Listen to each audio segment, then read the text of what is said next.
श्रीरङ्गराजचरणाम्बुज राजहंसं श्रीमत्पराङ्कुश पदाम्बुज भृङ्गराजं श्रीभट्टनाथ परकाल मुखाब्जमित्रं श्रीवत्सचिह्नशरणं यतिराजमीडे श्रीविष्णुचित्तकुलनन्दन कल्पवल्लीं श्रीरङ्गराज हरिचन्दन योगदृश्यां साक्षात् क्षमां करुणया कमलामिवान्यां गोदामनन्यशरणः शरणं प्रपद्ये अनुकलतनुकाण्डालिङ्गनारम्भ शुम्भते प्रतिदिशभुजशाखश्रीसखा नोकहर्दिः स्तननयनगुलुच्छस्फार पुष्पद्विरेफा रचयतु मयि लक्ष्मी कल्पवल्ली कटाक्षान् कृष्णो रक्षतु नो जगत्त्रयगुरुः कृष्णं नमस्याम्यहं कृष्णेनामरशत्रवो विनिगताः कृष्णाय तस्मै नमः कृष्णादेव समुत्थितं जगदिदं कृष्णस्य दासोऽस्म्यहं कृष्णे तिष्ठति सर्वमेतदखिलं हे कृष्ण रक्षस्व मां नीलातुङ्गस्तनगिरितटी सुप्तमुद्बोध्य कृष्णं पारार्थ्यं स्वं श्रुतिशतशिरःसिद्धमध्यापयन्ती सोच्छिष्टायां सजिनिगलितं यावलात्कृत्य भुङ्क्ते गोदा तस्यै नमैदमिदं भूय एवास्तु भूयः अन्नवयल पुதுவை ஆண்டாளரங்கற்கு பன்னு திருப்பாவை பல்பதியம் இன்னிசையால் பாடிக் கொடுத்தாள் நற்பாமாலை பூமாலை சூடிக் கொடுத்தாளை சொல்லு சூடிக் கொடுத்த சுடற்கொடியே தொல்பாவை பாடி அருள வல்ல பல்வளையாய் நாடி நீ வெங்கடவர்க்கென்ன விதி என்ன விம்மாத்தம் நாங்கடவா வண்ணமே நல்கு. ஆண்டாள் திருவடிகளே சரணம். குத்து விளக்கெரிய கோட்டைக்கால் கட்டில் மேல் மெத்தன்ன பஞ்சசயனத்தின் மேலேறி கொத்தலர் பூங்குழல் நப்பின்னை கொங்கை மேல் வைத்து கிடந்த மலர் மார்பா வாய் திறவாய் மைத்தடங் கண்ணினாய் நீ உன் மணாளனை எத்தனை போதும் துயிலெழ வட்டாய் காண் எத்தனை ஏலும் பிரிவாத்த இல்லாயால் தத்துவமன்னே தகவேலோரெம்பாவாய். ஆண்டாள் திருவடிகளே சரணம். ಶ್ರೇಯಪತಿಯಾಗಿ ಸಮಸ್ತ ಕಲ್ಯಾಣ ಗುಣಾನ್ ಮಯನಾಗಿ ಇರ್ತಕ್ಕಂತಹ ಆ ಪರಮಾತ್ಮನನ್ನು ದಿವ್ಯ ಮಹಿಷಿಯರ ಮೂಲಕ ಆಶ್ರಯಣ ಮಾಡುವುದು ಸ್ವರೂಪೋಚಿತವಾಗಿರ್ತಕ್ಕಂತಹ ಆಶ್ರಯಣ ಎಂಬುದನ್ನು ಶಾಸ್ತ್ರಗಳ ಹೇಳಿದ್ದನ್ನು ಆ ಕೃಷ್ಣ ಪರಮಾತ್ಮನ ಮೇಲಿನ ಪತ್ನಿಯ ಪ್ರೇಮದಿಂದ ಆಂಡಾಳ್ ಅನುಷ್ಠಾನ ಮಾಡುತ್ತಿದ್ದಾಳೆ. ಶಾಸ್ತ್ರವನ್ನು ಅರಿತು ಗೋದಾಗೋಷ್ಠಿ ಯಾವ ಕಾರ್ಯವನ್ನೂ ಮಾಡುವುದಿಲ್ಲ. ಅಂತಃಪ್ರೇರಣೆಯಿಂದ ಪ್ರೀತಿಯಿಂದ ಕೃಷ್ಣನ ಮೇಲಿನ ಪ್ರೇಮ ಅವನ ಪತ್ನಿಯವರೆಗೂ ಪ್ರಸರಿಸಿ ಅವಳ ಮೂಲಕ ಆ ಕೃಷ್ಣನನ್ನು ಪಡೆಯುವುದು ಉಚಿತ ಎಂಬುದರಿಂದ ಅವಳಿಗೆ ಆಂಡಾಳ್ ಸುಪ್ರಭಾತವನ್ನು ಗಾನ ಮಾಡುತ್ತಿದ್ದಾಳೆ. ಪುರುಷಕಾರ ಪೂರ್ವಕವಾಗಿಯೇ ಪರಮಾತ್ಮನನ್ನು ಆಶ್ರಯಿಸಬೇಕು ಎಂಬುದಾಗಿ ಪರಮಾತ್ಮನೂ ಕೂಡ ಅಭಿಪ್ರಾಯವನ್ನು ಪಡುತ್ತಾನೆ. ಹಾಗೆ ಆ ಪುರುಷಕಾರ ಎಂದರೆ ಆತ್ಮನ ಪರವಾಗಿ ಪರಮಾತ್ಮನ ಬಳಿಯಲ್ಲಿ ಶಿಫಾರಸ್ಸನ್ನು ಮಾಡಿ ಈ ಚೇತನನನ್ನು ಪರಮಾತ್ಮ ಅಸಂಖ್ಯಾತ ಅಪರಾಧಗಳನ್ನು ಮಾಡಿದವನು ಈ ಚೇತನ. ಕುಂಡ್ರನೆಯ ಕುತ್ತಂ ಶೈನುಂ ಗುಣಂ ಕೊಳ್ಳುಂ ಎನ್ನುತ್ತಾರೆ ಪೂದತ್ತಾಳ್ವಾರ್. ಅಪಾರವಾಗಿರ್ತಕ್ಕಂತಹ ಬರೀ ಅಪರಾಧಗಳ ಹೊರತಾಗಿ ಬೇರೇನೂ ಅರಿಯದು ನಮಗೆ. ಮಾಡುವುದೆಲ್ಲ ಅಪಚಾರ, ಆಡುವುದೆಲ್ಲ ಅಪಚಾರ, ಮಾಡುವುದೆಲ್ಲ ಅಪಚಾರ. ಹೀಗಿರುವಾಗ ಇದರ ಮಧ್ಯದಲ್ಲಿ ಪರಮಾತ್ಮ ಏನನ್ನು ನೋಡಿ ನಮಗೆ ಕೃಪೆ ಮಾಡಬಲ್ಲ. ಆದ್ದರಿಂದ ಅಂತಹದರ ಮಧ್ಯದಲ್ಲಿ ಪರಮಾತ್ಮನ ಕೃಪೆ ನಮಗೆ ಲಭಿಸುವಂತೆ ನಮ್ಮ ಪರವಾಗಿ ವಾದ ಮಾಡುವವಳು ಮಹಾಲಕ್ಷ್ಮಿ. ಇಂತಹ ಆ ದಿವ್ಯ ಮಹಿಷಿಗೆ 3 ಗುಣಗಳು ಅತ್ಯಾಪೇಕ್ಷಿತ ಎನ್ನುತ್ತಾರೆ ನಮ್ಮ ಪೂರ್ವಾಚಾರ್ಯರುಗಳು. ಒಂದು ಕೃಪೆ, ಇನ್ನೊಂದು ಪಾರತಂತ್ರ್ಯ, ಮತ್ತೊಂದು ಅನನ್ಯಾರ್ಹತ್ವ. ಅಂದರೆ ನಮ್ಮ ವಿಷಯದಲ್ಲಿ ಸಂಸಾರದಲ್ಲಿ ಮುಳುಗಿದ ಈ ಚೇತನ ಹೇಗಾದರೂ ಉಜ್ಜೀವನವನ್ನು ಹೊಂದಬೇಕು. ಬಂದು ಪರಮಾತ್ಮನನ್ನು ಆಶ್ರಯ ಮಾಡಿದ್ದಾನೆ, ಇವನು ಪರಮಾತ್ಮನ ನಿಗ್ರಹಕ್ಕೆ ಪಾತ್ರವಾಗಬಾರದು ಎಂಬತಕ್ಕಂತಹ ನಮ್ಮ ವಿಷಯದಲ್ಲಿನ ಪರಮ ಕೃಪೆ ಆ ದಿವ್ಯ ಮಹಿಷಿ ಇರಬೇಕು. ಎರಡನೆಯದು ಪರಮಾತ್ಮನಿಗೆ ಅವಳು ಪರತಂತ್ರಳಾದವಳು, ಸ್ವಾತಂತ್ರ್ಯ ವಹಿಸಿ ಯಾವ ಕಾರ್ಯವನ್ನು ಮಾಡುವವಳಲ್ಲ. ಪರಮಾತ್ಮನಿಗೆ ಅಚಿತ್ತಿನಂತೆ ಈ ಒಂದು ವಸ್ತು ಇಲ್ಲಿದೆ, ಇದನ್ನು ತೆಗೆದು ಈ ಕಡೆ ಇಟ್ಟರೆ ಅದು ಆ ಕಡೆಗೆ ಹೋಗುತ್ತೆ ಹೊರತು ತಾನಾಗಿಯೇ ಸಂಚಾರ ಮಾಡಲಾರದು. ಆ ರೀತಿ ಪರಮಾತ್ಮನ ಬಳಿಯಲ್ಲಿ ಜೀವಾತ್ಮ ಅಚಿತ್ತಿನಂತೆ ಪರಮಾತ್ಮನಿಗೆ ಪರತಂತ್ರನಾಗಿರಬೇಕೇ ವಿನಃ ಸ್ವಾತಂತ್ರ್ಯವನ್ನು ವಹಿಸಿದರೆ ಸ್ವರೂಪ ನಾಶ. ಹಾಗೆ ಈ ಪಿರಾಟ್ಟಿ ಪರಮಾತ್ಮನಿಗೆ ಪರತಂತ್ರಳಾಗಿ ಇದ್ದಾಳೆ, ಅವನಿಷ್ಟದಂತೆ ನಡೆಯುವವಳು. ಮೂರನೆಯದು ಅನನ್ಯಾರ್ಹತ್ವ ಎಂದರೆ ಪರಮಾತ್ಮನಿಗೆ ಮೀಸಲಾದವಳು. ಆ ಪರಮಾತ್ಮನ ಲಕ್ಷಣವನ್ನು ಹೇಳುವಾಗ ಯದ್ಭ್ರೂಭಂಗ ಪ್ರಮಾಣಂ ಸ್ಥಿರಚರ ರಚನಾ ತಾರತಮ್ಯೇ ಮುರಾರೇಗೆ ವೇದಾಂತ ತತ್ವಚಿಂತ ಮುರಬಿದುರಸಿ ಯತ್ ಪಾದಚಿಹ್ನೈಸ್ತರಂತಿ ಎಂಬುದಾಗಿ ಶ್ರೀಗುಣರತ್ನಕೋಶದಲ್ಲಿ ಪರಾಶರ ಭಟ್ಟರು ಶ್ರೀಸೂಕ್ತಿ. ಸಮಸ್ತ ವೇದಾಂತಗಳು ಕೂಡ ಯಾರು ಪರತತ್ವ, ಯಾರು ಪರಮಾತ್ಮ ಎಂದು ಜಿಜ್ಞಾಸೆಯನ್ನು ಪ್ರಾರಂಭ ಮಾಡಿದವಂತೆ. ಅವನು ಪಾರ್ವತೀಪತಿಯಾದ ಪರಮಶಿವನ ಅಥವಾ ಶಾರದಾಪತಿಯಾದಂತಹ ಚತುರ್ಮುಖ ಬ್ರಹ್ಮನ, ಇಂದ್ರನ, ಚಂದ್ರನ, ಯಾರು ಪರಾತ್ಪರ ತತ್ವ ಯಾವುದು ಎಂಬುದಾಗಿ ಉಪನಿಷತ್ತುಗಳೆಲ್ಲ ಸೇರಿ ದೊಡ್ಡ ಚರ್ಚೆ ಸಭೆಯನ್ನು ಮಾಡಿದಾಗ ಅಲ್ಲಿ ಒಂದು ತೀರ್ಮಾನ ಏರ್ಪಟ್ಟಿತಂತೆ. ಏನು ತೀರ್ಮಾನ? ಯಾರ ವಕ್ಷಸ್ಥಳದಲ್ಲಿ ಶ್ರೀ ಮಹಾಲಕ್ಷ್ಮಿಯ ಪಾದಚಿಹ್ನೆಗಳಿದೆಯೋ ಅವನು ಪರತತ್ವ. ವೇದಾಂತ ತತ್ವಚಿಂತ ಮುರಬಿದುರಸಿ ಉರಸಿ, ಯಾರ ವಕ್ಷಸ್ಥಳದಲ್ಲಿ ಮುರಬಿದುರಸಿ ಯತ್ ಪಾದಚಿಹ್ನೈಸ್ತರಂತಿ, ಯಾವಳ ಪಾದಚಿಹ್ನೆಗಳು ಯಾವಾತನ ವಕ್ಷಸ್ಥಳದಲ್ಲಿದೆಯೋ ಅವನು ಪರತತ್ವ ಎಂಬುದಾಗಿ ವೇದಾಂತಗಳು ನಿರ್ಣಯ ಮಾಡಿತು ಎನ್ನುತ್ತಾರಲ್ಲವ. ಆ ರೀತಿ ಇವಳಿಂದ ಆ ಪರಮಾತ್ಮನಿಗೆ ಒಂದು ವಿಶೇಷತೆ. ಹಾಗೆ ಪರಮಾತ್ಮನಿಗೇ ಮೀಸಲಾಗಿ ಇರುವವಳು. ಇವಳ ಪತಿ ಯಾರೋ ಅವನು ಪರತತ್ವ ಎಂದು ಹೇಳುವಷ್ಟರ ಮಟ್ಟಿಗೆ ಇವಳು ಪರಮಾತ್ಮನಿಗೇ ಮೀಸಲಾದ ಸ್ವತ್ತು. ಇದನ್ನೇ ಹನುಮಾನನ ಬಳಿಯಲ್ಲಿ ಸೀತೆ ಹೇಳ್ತಾಳೆ, ನಾನು ರಾಮನ ಸ್ವತ್ತು, ನನ್ನ ರಕ್ಷಣೆ ರಾಮನಿಗೆ ಸೇರಿದ್ದೇ ವಿನಃ ಅದನ್ನು ನಾನೂ ಕೂಡ ನನಗಾಗಿ ಮಾಡಿಕೊಳ್ಳುವಂತಿಲ್ಲ ಎಂಬುದಾಗಿ ಪರಿಪೂರ್ಣ ಸ್ವಾತಂತ್ರ್ಯ ತ್ಯಾಗ, ಅನಂತರ ರಾಮನಿಗೆ ಮೀಸಲಾಗಿರುವಿಕೆ ಎಂಬ ಆ ಪುರುಷಕಾರ ಭೂತಳಾದ ದಿವ್ಯ ಮಹಿಷಿಯಾದ ತನ್ನ ಲಕ್ಷಣವನ್ನು ಸೀತಾ ನಿರೂಪಣೆ ಮಾಡಿದಳಲ್ಲವ. ಹಾಗೆ ನಮ್ಮ ವಿಷಯದಲ್ಲಿ ಕೃಪೆ ಬೇಕು. ಪರಮಾತ್ಮನೊಡನೆ ಪಾರತಂತ್ರ್ಯ ಅನನ್ಯಾರ್ಹತ್ವ ಇದ್ದವರು ಮಾತ್ರವೇ. ಕಾರಣ ನನಗೆ ಪರತಂತ್ರಳಾದದ್ದರಿಂದ ಸ್ವಾತಂತ್ರ್ಯ ವಹಿಸಿ ಇವಳಾವ ಕಾರ್ಯವನ್ನು ಮಾಡುವುದಿಲ್ಲ.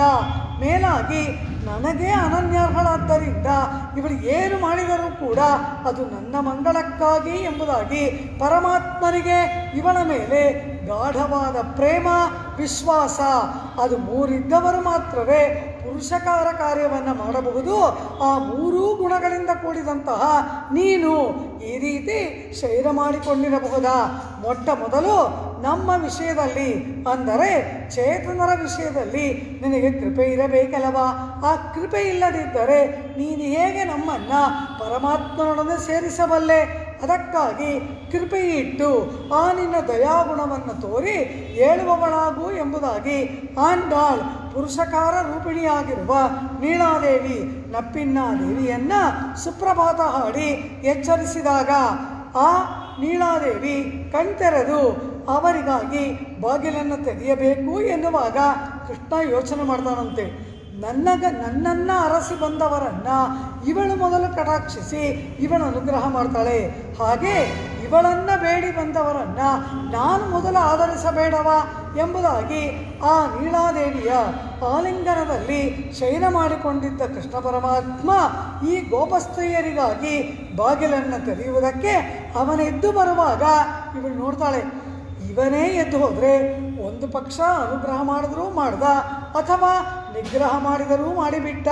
ಆದ್ದರಿಂದ ತಾನೇ ಮೊದಲು ಹೋಗಿ ಅವರೊಡನೆ ಸೇರಬೇಕು ಎಂಬುದಕ್ಕಾಗಿ ಇವಳು ಆ ಕೃಷ್ಣನನ್ನು ಕಣ್ಣಲ್ಲೇ ಸನ್ನೆ ಮಾಡಿ ಮಲಗಿರುವಂತೆ ಹೇಳಿ ತಾನೇ ಎದ್ದು ಬಂದು ಬಾಗಿಲನ್ನು ತೆರೆಯಬೇಕು. ಆದರೆ ಕೃಷ್ಣ ಅವಳನ್ನು ಆಲಿಂಗಿಸಿ ಇಬ್ಬರು ಪರಸ್ಪರ ಆಲಿಂಗನದಲ್ಲಿ ಮೈಮರೆಯುತ್ತಾರೆ. ಹಾಗೆ ಮೈಮರೆತಂತಹ ಇವರನ್ನು ರಕ್ಷಿಸಬೇಕು ಅಂತ ನೀಳೆಯ ಕಡೆಯವರನ್ನು ರಕ್ಷಿಸಬೇಕು ಅಂತ ಕೃಷ್ಣ, ಹೀಗೆ ಪೈಪೋಟಿ ಮಾಡುತ್ತಾ ಕೊನೆಗೆ ಇಬ್ಬರೂ ಪರಸ್ಪರ ಆಲಿಂಗನದಲ್ಲಿ ಮೈಮರೆದಂತಹ ಒಂದು ಕೃಷ್ಣನ ನೀಳೆಯ ಅಂತಃಪುರದ ಒಳಗಿನ ಚಿತ್ರಣವನ್ನು ನಿರೂಪಣೆ ಮಾಡುತ್ತಾ ದೇವಿ ಆಂಡಾಳ್ ನೀಳೆಗೂ ಕೃಷ್ಣನಿಗೂ ಹಾಡತಕ್ಕಂತಹ ಅದ್ಭುತವಾದ ಸುಪ್ರಭಾತ ಗೀತೆಯೇ ತಿರುಪ್ಪಾವೈ ದಿವ್ಯಶಾಸ್ತ್ರದ 19ನೇ ಪಾಶುರ. ಕುದ್ದು ವಿಳಕ್ಕೆರಿಯ ಕೊಟ್ಟುಕಾಲ್ ಕಟ್ಟಿಲ್ ಮೇಲ್. ಮೊದಲು ಕೃಷ್ಣನಿಗೆ ಸುಪ್ರಭಾತವನ್ನು ಹಾಡ್ತಾರೆ. ಕಾರಣ ನೀನೂ ನಮಗೆ ಮುಖ ತೋರಿಸೋದಿಲ್ಲ, ಅವಳು ನಮಗೆ ಕೃಪೆ ಮಾಡ್ತೀನಿ ಅಂದರೆ ಅವಳನ್ನು ಆಲಂಗಿಸಿ ಬರುವುದಕ್ಕೆ ಬಿಡದೇ ಇದೆಯಲ್ಲ, ಇದುವಾ ನಿನ್ನ ರಕ್ಷಣಾ ಸಾಮರ್ಥ್ಯ. ಇದಕ್ಕಾಗಿಯ ನೀನು ಈ ಲೋಕದಲ್ಲಿ ಅವತಾರ ಮಾಡಿ ಬಂದೆ ಎಂಬುದಾಗಿ ಆ ಕೃಷ್ಣ ಪರಮಾತ್ಮನಿಗೆ ಸುಪ್ರಭಾತವನ್ನು ಹಾಡಿ ಅವನು ತಮಗೊಂದು ಅಭಯ ವಚನವನ್ನು ನೀಡುವಂತೆ ಆಂಡಾಳ್ ಮೊದಲು ಪ್ರಾರ್ಥನೆ ಮಾಡ್ತಾಳೆ. ಕುತ್ತು ವಿಳಕ್ಕೆ ಎರಿಯ ದೀಪಸ್ತಂಭಗಳು ಎರಿಯ ಪ್ರಜ್ವಲಿಸುತ್ತಿರಲಾಗಿ ಕೋಟೆಕಾಲ್ ಗಜದಂತದಿಂದ, ಕೋಡು ಅಂದರೆ ದಂತ, ಗಜದಂತದಿಂದ ಆದಂತಹ ಕಟ್ಟಿಲ್ ಆ ಪಲ್ಲಂಗದ ಮೇಲೆ ಕುತ್ತು ವಿಳಕ್ಕೆ ಎರಿಯ ದೀಪಸ್ತಂಭಗಳು ಪ್ರಜ್ವಲಿಸುತ್ತಿರಲಾಗಿ ಗಜದಂತದಿಂದ ಆದಂತಹ ಕಟ್ಟಿಲ್ ಪಲ್ಲಂಗದ ಮೇಲೆ, ಕೊಟ್ಟುಕಾಲ್ ಕಟ್ಟಿಲ್ ಮೇಲ್ ಆ ಪಲ್ಲಂಗದ ಮೇಲೆ ಮೆತ್ತೆನ್ನ ಪಂಚಶಯನಂ ಮೃದುವಾಗಿ ಇರ್ತಕ್ಕಂತಹ ಪಂಚಶಯ್ಯೆಯನ್ನು ಹಾಸಿಕೊಂಡು ಅದರ ಮೇಲೆ ಏರಿ ಶಯನ ಮಾಡಿಕೊಂಡಿರ್ತಕ್ಕಂತಹ ಕೊತ್ತು ಅಲರ್ ಪೂಂಕುಳಲ್ ಗೊಂಚಲಾದ ಪುಷ್ಪಗಳು ಇವಳ ತಲೆಯಲ್ಲಿ ಮುಡಿದ ಮೇಲೆ ಚೆನ್ನಾಗಿ ಅರಳುತ್ತವಂತೆ. ಗಿಡದಲ್ಲಿ ಅರಳುವುದಕ್ಕಿಂತ ಚೆನ್ನಾಗಿ ಈ ನಪ್ಪಿನ್ನ ಪಿರಾಟಿಯ ತಲೆಯಲ್ಲಿ ಅರಳತಕ್ಕಂತಹ ಗೊಂಚಲಾದ ಪುಷ್ಪವನ್ನು ತಲೆಯಲ್ಲಿ ಮುಡಿದಂತಹ ಆ ನೀಳಾದೇವಿಯ ವಕ್ಷಸ್ಥಳದ ಮೇಲೆ ತಲೆಯನ್ನು ಇಟ್ಟು ಮಲಗಿದವನೇ ಹೇಳುವವನಾಗು, ನಮಗೊಂದು ಅಭಯವಚನವನ್ನು ನೀಡು ಎಂಬುದಾಗಿ ಕೃಷ್ಣನಿಗೆ ಆಂಡಾಳ್ ಮೊದಲು ಸುಪ್ರಭಾತವನ್ನು ಹಾಡ್ತಾಳೆ. ಕುತ್ತು ವಿಳಕ್ಕೆ ಎರಿಯ ಕೊಟ್ಟುಕಾಲ್ ಕಟ್ಟಿಲ್ ಮೇಲ್ ಮೆತ್ತನ್ನ ಪಂಚಶಯನತ್ತಿನ ಮೇಲ್ ಏರಿ ಆ ಗಜದಂತದಿಂದಾದ ಪಲ್ಲಂಗದ ಮೇಲೆ ಮೆತ್ತನೆಯ ಶಯ್ಯೆಯನ್ನು ಹಾಸಿಕೊಂಡು ಅದರ ಮೇಲೆ ಏರಿ ಕೊತ್ತಲರ್ ಪುಂಕುಳಲ್ ನಪ್ಪಿನ್ನ ಕೊಂಗ ಮೇಲ್ ಗೊಂಚಲಾಗಿ ತಲೆಯಲ್ಲಿ ಪುಷ್ಪವನ್ನು ಮುಡಿದಂತಹ ನೀಳಾದೇವಿಯ ಆಲಿಂಗನದಲ್ಲಿ ಮೈಮರೆತವನೇ ಬಾಯ್ ತೆರೆದು ನಮಗಾಗಿ ಒಂದು ಅಭಯವಚನವನ್ನು ಆಡು, ಭರವಸಾಪೂರ್ವಕವಾದ ಒಂದು ಮಾತನ್ನು ಆಡು. ನಾವು ನಿನ್ನ ವಿರಹದಲ್ಲಿ ಕೃಶರಾಗಿ ಬಂದವರು, ಆದ್ದರಿಂದ ನಮಗೆ ಪ್ರಾಣಧಾರಣೆ ಏರ್ಪಡುವಂತಹ ಒಂದು ಮಾತನ್ನು ಆಡು ಎಂಬುದಾಗಿ ಆಂಡಾಳ್ ಗೋಷ್ಠಿ ಆ ಕೃಷ್ಣ ಪರಮಾತ್ಮನನ್ನು ಸುಪ್ರಭಾತ ಹಾಡಿ ಎಚ್ಚರಿಸಿ ಪ್ರಾರ್ಥನೆ ಮಾಡ್ತಾರೆ. ಕುತ್ತು ವಿಳಕ್ಕು ಎರಿಯ ಎಂಬುದಾಗಿ ಹೇಳ್ತಾಳೆ. ದೀಪಸ್ತಂಭಗಳು ಈ ನೀಳಾದೇವಿಯ ಅಂತಃಪುರದಲ್ಲಿ ಜ್ವಲಿಸುತ್ತಿದೆಯಂತೆ. ಇದೇ ಮಾತನ್ನು ಆಂಡಾಳ್ 9ನೇ ಪಾಶುರ ತೂಮಣಿ ಮಾಡತ್ತೆ ಚುತ್ತುಂ ವಿಳಕ್ಕೆರಿಯ ಎಂಬುದಾಗಿ ಅಲ್ಲಿಯೂ ಹೇಳಿದಳು. ಆ ಭಾಗವತೋತ್ತಮೆಯ ಮನೆಯಲ್ಲಿ ಒಳಗಡೆ ದೀಪಗಳೆಲ್ಲವೂ ಕೂಡ ಪ್ರಜ್ವಲಿಸುತ್ತಿರಲಾಗಿ ಹೀಗೆ ಒಳಗೆ ಮಲಗಿರುವೆಯಲ್ಲ ಎಂಬುದಾಗಿ ಮಾಮಾನ್ ಮಗಳೇ ಆ ಗೊಲ್ಲ ಬಾಲಕಿಗೆ ಆಂಡಾಳ್ ಸುಪ್ರಭಾತ ಹಾಡಿದಳಲ್ಲವ. ಈ ನೀಳೆಯೂ ಕೂಡ ಒಬ್ಬ ಗೊಲ್ಲನ ಪುತ್ರಿಯಲ್ಲವಾ. ಇವಳನ್ನು ನೋಡಿ ಅದೇ ಮಾತು ಹೇಳ್ತಾಳೆ. ಅಂತಃಪುರದಲ್ಲಿ ದೀಪಸ್ತಂಭಗಳು ಪ್ರಜ್ವಲಿಸುತ್ತಿರಲಾಗಿ ಹೀಗೆ ಶಯನ ಮಾಡಿಕೊಳ್ಳುವುದ ಅರ್ಥವೇನು? ಹೊರಗಡೆ ನಭೋಮಂಡಲದಲ್ಲಿ ಜಾಜ್ವಲ್ಯಮಾನವಾಗಿ ಸೂರ್ಯ ಬೆಳಗುತ್ತಾ ಇದ್ದಾನೆ. ಕಾರಣ ಹಾಡು ಹಗಲಾಗುವ ವೇಳೆಯಾಯಿತು. ಪ್ರಾತಃ ಕಾಲ ಅರುಣೋದಯ ಕಾಲವೆಲ್ಲ ಮುಗಿದು ಈಗ ಹಾಡು ಹಗಲಿನ ಒಂದು ಸಮಯವಾಗಿದೆ. ಹೀಗೆ ಹೊರಗಡೆಯೇ ಒಬ್ಬ ಸೂರ್ಯ ಜ್ವಲಿಸುತ್ತಿರಲಾಗಿ ಮನೆಯ ಒಳಗಡೆ ಅಂತಃಪುರದ ಒಳಗಡೆ ದೀಪವನ್ನು ಬೆಳಗಿಸುತ್ತಾ ಮಲಗುವ ಭಾಗ್ಯವನ್ನು ಪಡೆದವಳೆ. ನಮ್ಮ ಸ್ಥಿತಿ ಹೇಗಿದೆ? ನಂದಗೋಪಾಲನ್ ಕಡತ್ತಲಕ್ಕೆ ನಳ್ಳಿರುಟ್ಕಳ್ಯನ್ನೇ ಉಯ್ತಿಡುಮಿನ್. ನಂದಗೋಪಾಲನ ಭವನಕ್ಕೆ ಓ ಸಖಿಯರೇ, ಅಪರರಾತ್ರಿಯಲ್ಲಿ ನನ್ನನ್ನು ಕರ್ಕೊಂಡು ಹೋಗ್ಬಿಟ್ಬಿಡಿ. ಕಾರಣ ಹಗಲಿನಲ್ಲಿ ತಂದೆ ತಾಯಿಗಳು ಹೋಗೋದಕ್ಕೆ ಬಿಡೋದಿಲ್ಲ. ಲೋಕದವರೆಲ್ಲ ಆಪಾದನೆಯನ್ನು ಮಾಡ್ತಾರೆ. ಆದ್ದರಿಂದ ಅಪರರಾತ್ರಿಯಲ್ಲಿ ಕೃಷ್ಣ ವಿರಹದಿಂದ ಬೆಂದು ಹೋಗಿರುವ ನನ್ನನ್ನು ಆ ನಂದಗೋಪಾಲನ ಮನೆಯ ಆ ಒಂದು ಪ್ರಾಕಾರದಲ್ಲಿ ನನ್ನನ್ನು ಬಿಟ್ಬಿಡಿ ಎಂಬುದಾಗಿ ಈ ಗೋದೆ ಪ್ರಾರ್ಥನೆ ಮಾಡ್ತಾಳದವ. ಹೀಗೆ ನಾವು ಹಾಡು ಹಗಲಿನಲ್ಲಿಯೇ ನೀನು ದೀಪವನ್ನು ಬೆಳಗಿಸುತ್ತಾ ಹಿರಿಯರ ಮಧ್ಯದಲ್ಲಿ ಅಂತಃಪುರದಲ್ಲಿ ಕೃಷ್ಣಾಲಿಂಗನದಲ್ಲಿ ಶಯನ ಮಾಡಿಕೊಳ್ಳುವ ಭಾಗ್ಯ ನಿನ್ನದು.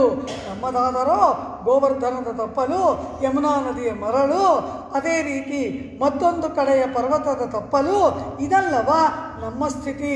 ಹಾಗೂ ಹಾಡು ಹಗಲಿನಲ್ಲಿ ಕೃಷ್ಣನ ಮುಖವನ್ನು ನೋಡುವುದ ಕೃಷ್ಣ ದರ್ಶನವೇ ದುರ್ಲಭವಾದಂತಹವರು ನಾವು. ನೀನು ಸೂರ್ಯನೇ ಬೆಳಗ್ತಾ ಇರಬೇಕಾದ್ರೆ ಗೋಪವೃದ್ಧರ ನಡುವಿನಲ್ಲಿ ದೀಪವನ್ನೂ ಬೆಳಗಿಸಿಕೊಂಡು ಆಲಿಂಗನದಲ್ಲಿ ಮಲಗುವುದ ಏನಿದು ಎಂಬುದಾಗಿ ಅವಳ ವೈಭವವನ್ನು ಕೊಂಡಾಡುತ್ತಾ ತಮ್ಮೊಡನೆ ಹೋಲಿಸಿಕೊಂಡು ತಾವು ಹೀಗೆ ನೋವಿನಲ್ಲಿರುವಾಗ ನೀನು ಸುಖ ಪಡುವುದಾ ಎಂಬ ಹಾಗೆ ವ್ಯಂಗ್ಯೋಕ್ತಿಗಳನ್ನಾಡುವಂತೆ ಕುತ್ತು ವಿಳಕ್ಕೆರಿಯ. ವ್ಯಾಖ್ಯಾತ ಅದ್ಭುತವಾಗಿ ವ್ಯಾಖ್ಯಾನ ಮಾಡ್ತಾರೆ. ಎಲ್ಲಿ ದೀಪವನ್ನು ಬೆಳಗಿಸಬೇಕು, ಎಲ್ಲಿ ಕತ್ತಲೆ ಇದೆಯೋ ಅಲ್ಲಿ ದೀಪಕ್ಕೆ ಬೆಲೆ. ಉಳಿದ ಕಡೆಗಳಲ್ಲಿ ಅದು ಮಂಗಳಾವಹ, ಮಂಗಳಾರ್ಥವಾಗಿ ಆಲಯದಲ್ಲಿ ದೀಪ ಬೆಳಗಿಸ್ತೀವಿ. ಅದು ಬೆಳಕಿಗಾಗಿ ಅಲ್ಲ, ಬೆಳಕು ಸೂರ್ಯನಿಂದಲೇ ಬರ್ತಾ ಇದೆ, ಅದನ್ನು ಬೆಳಗಿಸುವುದು ಮಂಗಳಾರ್ಥವಾಗಿ. ಹಾಗೆ ನೀನೇ ಇರುವಾಗ ನಿನ್ನ ಅಂತಃಪುರಕ್ಕೆ ದೀಪ ಏಕೆ? ನೀನೇ ಒಂದು ದೀಪವಲ್ಲವ ಎನ್ನುತ್ತಾಳೆ ಆಂಡಾಳ್. ಕಾರಣ ಪರಮಾತ್ಮನನ್ನು ಪ್ರಕಾಶಪಡಿಸುವವಳು ನೀನಲ್ಲವ. ಆ ಪರಮಾತ್ಮ ನಮ್ಮನ್ನು ಅನುಗ್ರಹ ಮಾಡದೆ ನಿಗ್ರಹ ಮಾಡುವವನಾಗಿದ್ದಾಗ ಅವನ ದಯೆ, ಕೃಪೆ, ವಾತ್ಸಲ್ಯ ಇತ್ಯಾದಿ ಗುಣಗಳು ಪ್ರಕಾಶಿಸುವಂತೆ ಆ ಪರಮಾತ್ಮನ ಗುಣಗಳನ್ನು ಉದ್ದೀಪನಗೊಳಿಸಿ ನಮ್ಮನ್ನು ಪರಮಾತ್ಮ ರಕ್ಷಣೆ ಮಾಡುವಂತೆ ಮಾಡಿ ಆ ಪರಮಾತ್ಮನನ್ನು ಪ್ರಕಾಶಗೊಳಿಸುವ ದೀಪ ನೀನಲ್ಲವ ನೀಳೆ ಎಂಬುದಾಗಿ ಪರಮಾತ್ಮನ ಕ್ಷಮಾಗುಣವನ್ನು ಅಧಿಕಗೊಳಿಸ್ತಾಳೆ. ಪರಮಾತ್ಮನ ಕಲ್ಯಾಣ ಗುಣಗಳು ಪ್ರಕಾಶಿಸುವಂತೆ ಮಾಡುವ ದೀಪ ನೀನಲ್ಲವ. ಅವನಲ್ಲಿ ಗುಣಗಳು ಉಂಟು, ಕಲ್ಯಾಣ ಗುಣಗಳು ಇದೆ. ಇಲ್ಲಿ ಒಂದು ವಸ್ತು ಇದೆ, ನಮಗೆ ಕಣ್ಣೂ ಇದೆ. ಆದರೆ ಪ್ರಕಾಶವಿಲ್ಲದಿದ್ದರೆ ಈ ಕಣ್ಣು ಆ ಪದಾರ್ಥವನ್ನು ಕಾಣುವುದಕ್ಕೆ ಸಾಧ್ಯವಾ? ಆ ರೀತಿ ಪರಮಾತ್ಮನಿದ್ದಾನೆ, ಪರಮಾತ್ಮನ ಕಲ್ಯಾಣ ಗುಣಗಳೂ ಇವೆ. ನಾವು ಬೇಡುತ್ತಾ ಬಂದಿದ್ದೇವೆ. ಆದರೆ ಆ ಪರಮಾತ್ಮನ ಗುಣಗಳು ಪ್ರಕಾಶಿಸಿ ನಮಗೆ ಆ ಗುಣಗಳು ಉಪಕಾರಕವಾಗಬೇಕಾದರೆ ಅದು ನಿನ್ನಿಂದ ಅಲ್ಲವಾ? ಆದ್ದರಿಂದ ನೀನೇ ಒಂದು ದೀಪಸ್ತಂಭ, ಕುತ್ತು ವಿಳಕ್ಕು ಎರಿಯ ಎಂಬುದರಿಂದ ಆ ಕೃಷ್ಣಾಂತಃಪುರಕ್ಕೆ ದೀಪಪ್ರಾಯಳಾಗಿ ಇರುವವಳು ಈ ನೀಳೆಯೇ. ಆದ್ದರಿಂದ ನೀನೇ ಇರುವಾಗ ಈ ದೀಪಸ್ತಂಭಗಳು ಏಕೆ ಎಂಬುದು ಅರ್ಥ. ಕೆಲವು ಪದಾರ್ಥಗಳು ತಮಗೆ ತಾವೇ ಪ್ರಕಾಶಿಸುತ್ತವೆ, ಕೆಲವು ಪದಾರ್ಥಗಳು ಆ ದೀಪವನ್ನು ಹಿಡಿದು ಅದನ್ನು ನೋಡಬೇಕು. ಒಂದು ಉಜ್ವಲವಾದ ರತ್ನವನ್ನು ಇಟ್ಟರೆ ಅದಕ್ಕೆ ದೀಪದ ಅವಶ್ಯಕತೆ ಇಲ್ಲ. ತನ್ನ ಪ್ರಭೆಯಿಂದ ತಾನೇ ತನ್ನನ್ನು ತೋರಿಸಿಕೊಳ್ಳುತ್ತೆ. ಪ್ರಭೆ ಇಲ್ಲದ ಪದಾರ್ಥ ಇವುಗಳೆಲ್ಲವು. ಇವುಗಳಿಗೆ ದೀಪವನ್ನು ಇಟ್ಟು ಕಾಣಬೇಕು. ಹಾಗೆ ಪರಮಾತ್ಮನ ಗುಣಗಳನ್ನು ಇವಳು ಪ್ರಕಾಶಪಡಿಸ್ತಾಳೆ. ಆದರೆ ಇವಳನ್ನು ಪ್ರಕಾಶಪಡಿಸುವುದಕ್ಕೆ ಇನ್ನೊಂದು ದೀಪ ಬೇಕಾದರೆ ಬೇಕಿಲ್ಲ. ಸ್ವಯಂ ಪ್ರಕಾಶರಾದವಳು. ಒಂದು ದೃಷ್ಟಾಂತವನ್ನು ಹೇಳ್ತಾರೆ. ಯಾವುದಾದರೂ ಪದಾರ್ಥಕ್ಕೆ ಅದು ಮಂಗಳ ದ್ರವ್ಯವಾಗಬೇಕಾದ್ರೆ ಅರಿಶಿಣವನ್ನು ಹಚ್ತೀವಿ. ಅದೊಂದು ಪತ್ರಿಕೆಯಾಗಿರಬಹುದು, ಅದು ಒಂದು ಯಾವುದೋ ನೂತನ ವಸ್ತುವಾಗಿರಬಹುದು. ಅದಕ್ಕೆ ಅರಿಶಿಣದ ಲೇಪವನ್ನು ಮಾಡಿಬಿಟ್ಟರೆ ಅದು ಮಂಗಳ ಎಂಬ ಭಾವ. ಆದರೆ ಅರಿಶಿಣಕ್ಕೆ ಏನು ಹಚ್ತೀವಿ? ಅದಕ್ಕೆ ಅದು ಸ್ವಯಂ ಮಂಗಳ. ಆ ಅರಿಶಿಣಕ್ಕೆ ಮಂಗಳತ್ವ ಉಂಟು ಮಾಡೋಕ್ಕೆ ಇನ್ನೇನಾದರೂ ಹಾಕ್ತೀವ? ಇಲ್ಲ.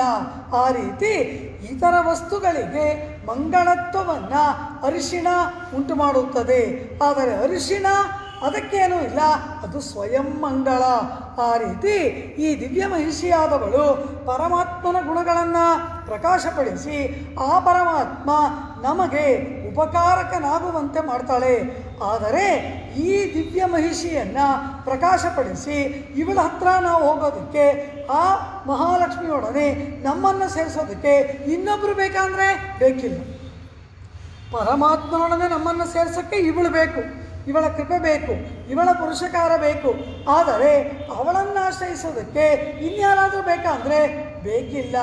ಅವಳು ವಾತ್ಸಲ್ಯಮಯಿಯಾದವಳು, ಕರುಣಾಮಯಿಯಾದವಳು. ಅವಳ ಬಳಿಗೆ ಯಾರು ಹೋದರೂ ಕೂಡ ಅನುಗ್ರಹವನ್ನೇ ಮಾಡುವವಳು, ನಿಗ್ರಹವನ್ನು ಅರಿಯದವಳು. ಆದ್ದರಿಂದ ಅವಳನ್ನು ತೋರಿಸಿಕೊಳ್ಳುವ ದೀಪವಾಗಿದ್ದಾಳೆ. ದೀಪವನ್ನು ತೋರಿಸೋಕ್ಕೆ ಇನ್ನೊಂದು ದೀಪ ಬೇಕಾಗಿಲ್ಲ. ಅದು ಉರಿತಾ ಇರುತ್ತೆ, ಅದೇ ತನ್ನನ್ನು ತೋರಿಸ್ಕೊಳ್ಳುತ್ತೆ. ಆ ರೀತಿ ಪರಮಾತ್ಮನಿಗೆ ಜೊತೆ ಸೇರುವುದಕ್ಕೆ ಇವಳು ಪುರುಷಕಾರ. ಇವಳನ್ನು ಆಶ್ರಯಿಸುವುದಕ್ಕೆ ಇನ್ನೊಬ್ಬರು ಪುರುಷಕಾರ ಬೇಕಂದರೆ ಬೇಕಿಲ್ಲ. ಕಾರಣ ಇವಳು ಸ್ವಯಂ ವಾತ್ಸಲ್ಯಮಯಿಯಾದವಳು. ಯಾರು ಯಾವಾಗ ಯಾವ ಪರಿಸ್ಥಿತಿಯಲ್ಲಿ ಹೇಗೆ ಬೇಕಾದರೂ ಹೋಗಿ ಆಶ್ರಯಣ ಮಾಡಬಲ್ಲಂತೆ ನಮ್ಮ ವಿಷಯದಲ್ಲಿ ಪರಮ ವಾತ್ಸಲ್ಯವನ್ನು ಉಳ್ಳವಳು, ತನ್ನನ್ನು ತಾನೇ ತೋರಿಸಿಕೊಳ್ಳುವವಳು ದೀಪದಂತೆ. ಆದ್ದರಿಂದ ನೀಳಾದೇವಿಯ ಅಂತಃಪುರದಲ್ಲಿ ಜ್ವಲಿಸುವ ನಿಜವಾದ ದೀಪ ಯಾವುದು ಅಂದರೆ ಇವಳೇ. ನೀನೇ ಇರುವಾಗ ಇನ್ನೊಂದು ಈ ದೀಪಗಳು ಏಕೆ ಎಂಬ ಹಾಗೆ ಕೇಳ್ತಾಳೆ. ಕುತ್ತು ವಿಳಕ್ಕೆರಿಯ. ಶ್ರೀರಾಮಚಂದ್ರ ವಿಶ್ವಾಮಿತ್ರ ಮಹರ್ಷಿಗಳ ಹಿಂದೆ ರಾಮಲಕ್ಷ್ಮಣರಿಬ್ಬರೂ ಕೂಡ ದಶರಥನ ಆಜ್ಞೆಯಂತೆ ರಾಮಲಕ್ಷ್ಮಣರಿಬ್ಬರೂ ಕೂಡ ವಿಶ್ವಾಮಿತ್ರರ ಹಿಂದೆ ಹೋಗ್ತಾರೆ, ಅವರು ಮಾಡುವ ಯಾಗವನ್ನು ಸಂರಕ್ಷಣೆ ಮಾಡುವುದಕ್ಕೆ. ರಾಮ ಕೇಳ್ತಾನೆ, ಇಮೌಸ್ವೌ ಮುನಿಶಾರ್ದೂಲ ಕಿಂಕರವು ಸಮುಪಸ್ಥಿತವು ಆಜ್ಞಾಪಯ ಯಥೇಷ್ಟಂ ವೈ ಶಾಸನಂ ಕರವಾವಕಿಂ. ಓ ಮುನಿವರ್ಯರೇ, ಯಾವ ಸೇವೆಯನ್ನು ಮಾಡಬೇಕು ಎಂಬುದಾಗಿ ಈ ಕಿಂಕರರಿಗೆ ಆಜ್ಞಾಪಿಸಬೇಕು. ದಶರಥ ಚಕ್ರವರ್ತಿಯ ಔರಸ ಪುತ್ರ ಒಬ್ಬ ಋಷಿಯ ಮುಂದೆ ಕೈ ಜೋಡಿಸಿ, ನಾನು ನಿಮ್ಮ ದಾಸ, ನನಗೆ ಆಜ್ಞಾಪಿಸಿ ಏನು ಸೇವೆ ಮಾಡಲಿ ಅಂತ ಕೇಳ್ತಾನಲ್ಲ, ಇದು ಎಂಥ ಸೌಶೀಲ್ಯ, ಎಂಥ ಸೌಲಭ್ಯ. ಹೀಗೆ ಹೋದ ರಾಮ ಆ ವಿಶ್ವಾಮಿತ್ರರ ಯಾಗ ಸಂರಕ್ಷಣೆಯನ್ನು ಮಾಡಿ ಅವರೊಡನೆ ಜನಕನ ಆಸ್ಥಾನಕ್ಕೆ ಹೋಗಿ ರುದ್ರಧನುಸ್ಸನ್ನು ಭಂಗ ಮಾಡಿ ಅಲ್ಲಿ ಆ ಸೀತೆಯನ್ನು ರಾಮ ವರ್ಣ ಮಾಡ್ತಾನೆ. ರಾಮ ವಿಶ್ವಾಮಿತ್ರರ ಹಿಂದೆ ಹೋಗುವಾಗ ಅಯೋಧ್ಯಾವಾಸಿ ಜನಗಳೆಲ್ಲ ಆ ರಾಮ ಲಕ್ಷ್ಮಣರನ್ನು ನೋಡ್ತಾರೆ. ರಾಮ ಹೇಗಿದ್ದಾನೆ? ಕಾಕಪಕ್ಷಧರಂ ವೀರಂ, ಹೀಗೆ ಪಕ್ಕಕ್ಕೆ ತಲೆಯನ್ನು ಬಾಚಿಕೊಂಡು ಕಿವಿಯವರೆಗೂ ಕೂದಲಿರ್ತಕ್ಕಂತಹ ಇನ್ನೂ ಮುಡಿಯನ್ನೂ ಕಟ್ಟದ ಕಿವಿಯವರೆಗೆ ಕೂದಲಿರುವ ಹಾಲುಗಲ್ಲದ ಹಸುಳೆಯಂತೆ ಊನ ಷೋಡಶ ವರ್ಷೋಮೆ ರಾಮೋ ರಾಜೀವಲೋಚನ. ದಶರಥ ವಿಶ್ವಾಮಿತ್ರರಿಗೆ ಹೇಳ್ತಾರೆ, 16 ಕೂಡ ತುಂಬದ ಈ ಎಳೆಯ ಬಾಲಕನನ್ನು ರಾಕ್ಷಸರೊಡನೆ ಯುದ್ಧ ಮಾಡುವುದಕ್ಕೆ ನಿಮ್ಮೊಡನೆ ಕಳಿಸುವುದಾ ವಿಶ್ವಾಮಿತ್ರರೇ? ನಾನು ಬೇಕಾದರೆ ಚತುರಂಗ ಸೈನ್ಯ ಸಮೇತ ಬರ್ತೀನಿ ಅಂತಾರೆ. ನೀನು ಬರಬೇಡ, ನಿನ್ನ ಮಕ್ಕಳನ್ನೂ ಕಳಿಸ್ಬೇಡ, ಚೆನ್ನಾಗಿರು ಅಂದರು. ಅಂದರೆ ಅರ್ಥ ಏನು? ಕೊಟ್ಟ ಮಾತನ್ನು ಮೀರಿದ್ರೆ ಹಾಳಾಗಿ ಹೋಗ್ತೀಯ ಅಂತ ಅರ್ಥ. ಕೊನೆಗೆ ವಸಿಷ್ಠರು ಒಳ್ಳೆಯ ಮಾತುಗಳನ್ನು ಹೇಳಿ ಸಮಾಧಾನ ಮಾಡಿ ರಾಮನನ್ನು ವಿಶ್ವಾಮಿತ್ರರ ಹಿಂದೆ ಕಳಿಸ್ತಾರೆ. ಹಾಗೆ ಹೊರಟ ರಾಮನನ್ನು, ಆ 16 ತುಂಬದ ರಾಮನನ್ನು ಅಯೋಧ್ಯಾವಾಸಿ ಜನಗಳು ನೋಡಿದರೆ ಹೀಗೆ ತಲೆಯನ್ನು ಬಾಚಿಕೊಂಡು ಕಿವಿಯವರೆಗೂ ಕೂದಲು ಬರುವಂತಹ ನವತಾರಣ್ಯಕ್ಕೆ ಕಾಲಿಡುತ್ತಾ ಇರುವ ರಾಮನನ್ನು ಆ ಅಯೋಧ್ಯಾವಾಸಿ ಜನಗಳೆಲ್ಲ ನೋಡಿದರು. ಈಗ ಯಾಗ ಸಂರಕ್ಷಣೆ ಆಯಿತು. ವಿಶ್ವಾಮಿತ್ರರ ಜೊತೆಯಲ್ಲಿ ಎಲ್ಲ ಕ್ಷೇತ್ರಗಳನ್ನು ರಾಮ ಕಂಡ, ಅದರ ಚರಿತ್ರೆಯನ್ನು ಕೇಳಿದ ಅನಂತರ ಮಿಥಿಲಾ ನಗರಕ್ಕೆ ನಾವೆಲ್ಲ ಹೋಗ್ತಾ ಇದ್ದೀವಿ. ಅಲ್ಲಿ ಜನಕ ಚಕ್ರವರ್ತಿ ಒಂದು ಯಾಗವನ್ನು ಮಾಡ್ತಾನೆ. ಆ ಯಾಗವನ್ನು ನೋಡುವುದಕ್ಕೆ ನಾವು ಹೋಗ್ತಾ ಇದ್ದೀವಿ, ನೀನೂ ಬರ್ತೀಯ ರಾಮ ಬಾ ಎನ್ನುತ್ತಾರೆ ವಿಶ್ವಾಮಿತ್ರರು. ಅಲ್ಲೊಂದು ಅದ್ಭುತವಾದ ಧನುಸ್ಸಿದೆ, ಅದನ್ನು ನೋಡುವ ಆಸೆ ಇದ್ದರೆ ಬಾ, ಇಲ್ಲ ಅಂದರೆ ನೀವಿಬ್ಬರು ಹೀಗೆ ಅಯೋಧ್ಯೆಗೆ ಹೋಗ್ಬೋದು ಎನ್ನುತ್ತಾರೆ ವಿಶ್ವಾಮಿತ್ರರು. ಆ ಧನುಸ್ಸನ್ನು ನೋಡುವ ಆಸೆಯಿಂದ ವೀರನಲ್ಲವ ರಾಮ ವಿಶ್ವಾಮಿತ್ರರ ಹಿಂದೆ ಇವನು ಆ ಜನಕಪುರಿಗೆ ಹೋಗ್ತಾನೆ. ಅಲ್ಲಿ ಹೋಗಿ ನೋಡಬೇಕು ಅಂತ ಕೇಳಿದಾಗ ವತ್ಸರಾಮಧನು ಪಶ್ಯ ಇತಿ ರಾಘವಮಬ್ರವೀತ್, ಮಗು ರಾಮ ಧನುಸ್ಸನ್ನು ನೋಡು ಅಂದರು. ನೋಡು ಅಂತ ಆಚಾರ್ಯ ವಿಶ್ವಾಮಿತ್ರ ಆಜ್ಞೆ ಮಾಡಿದಾಗ ನೋಡ್ದ, ತಿರುಗಿ ನೋಡ್ತಾನೆ ಎತ್ತಲ ಅಂತ ಹೀಗಂತಾರೆ, ಅದನ್ನು ಎತ್ತಾನೆ, ನಾನೇ ಏರಿಸ್ತಾನೆ, ಅದು ಮುರಿದೋಗ್ಬಿಡುತ್ತೆ. ಕೂಡಲೇ ಸೀತಾ ವರಮಾಲಿಕೆಯನ್ನು ತರ್ತಾಳೆ, ರಾಮನನ್ನು ವಿವಾಹವಾಗ್ತಾಳೆ. ಇದು ಸೀತಾ ಕಲ್ಯಾಣದ ವಿಚಾರ. ಆಗ ಆ ಸೀತೆಯನ್ನು ರಥದಲ್ಲಿ ಕುಳ್ಳಿರಿಸಿಕೊಂಡು ಅಪಾರವಾದ ಧನ ಕನಕ ಬಳುವಳಿಗಳೊಡನೆ ರಾಮ ಅಯೋಧ್ಯಾನಗರವನ್ನು ಪ್ರವೇಶ ಮಾಡ್ತಾರೆ. ವರ್ಣನೆ ಮಾಡ್ತಾರೆ ವಾಲ್ಮೀಕಿ ಭಗವಾನ್. ಹೋಗುವಾಗ ಇನ್ನೂ ಕಿವಿಯ ಮೇಲೆ ತಲೆ ಕೂದಲನ್ನು ಬಾಸಿಕೊಳ್ಳುವಂತಹ ಎಳೆಯ ನವತರುಣ ರಾಮ ಈಗ ಸೀತೆಯನ್ನು ಪಕ್ಕದಲ್ಲಿ ಕುಳ್ಳಿರಿಸಿಕೊಂಡು ಗೃಹಸ್ಥನಾಗಿ ರಥದಲ್ಲಿ ಕುಳಿತುಕೊಂಡು ಅಯೋಧ್ಯೆಯ ಬೀದಿಗಳಲ್ಲಿ ರಾಮನ ಮೆರವಣಿಗೆ ನೋಡ್ತಾರಂತೆ ಅಯೋಧ್ಯಾವಾಸಿ ಜನಗಳು. ಇವನ್ ನಮ್ಮ ರಾಮನೇನಾ ಅಂದು ವಿಶ್ವಾಮಿತ್ರರ ಹಿಂದೆ ಹೋದನಲ್ಲ, ಧನುರ್ಬಾಣಗಳನ್ನು ಹಿಡಿದು ಯಾಗ ಸಂರಕ್ಷಣೆಗೆ ಅವನೇನಾ ಇವನು ಎಂಬುದಾಗಿ ಅತ್ಯಂತ ಸೂಕ್ಷ್ಮವಾದ ದೃಷ್ಟಿಯಿಂದ ಆ ರಾಮನನ್ನು ನೋಡ್ತಾ ಇದ್ದಾರಂತೆ ಅಯೋಧ್ಯಾವಾಸಿ ಜನಗಳು. ಕಾರಣ ಏನು ಅಂತ ಕೇಳಿದ್ರೆ, ಹೇಗಿದ್ದಾನೆ ಈ ರಾಮ? ಹೋದ ವಿಶ್ವಾಮಿತ್ರರ ಹಿಂದೆ ಹೋದ ರಾಮನನ್ನು ಇವರು ಕಂಡಿದ್ರು. ಅವನು ಸಾಮಾನ್ಯ ನಮ್ಮ ರಾಜಕುಮಾರ ರಾಮನ ಆಗಿದ್ದ. ಆದರೆ ಈಗ ಸೀತೆಯನ್ನು ರಥದಲ್ಲಿ ಕುಳ್ಳಿರಿಸಿಕೊಂಡು ಹಿಂತಿರುಗಿ ಬರುವ ರಾಮ ಹೇಗಿದ್ದಾನೆ? ತಯಾ ಸ ರಾಜರ್ಷಿ ಸುತೋಭಿರಾಮಯ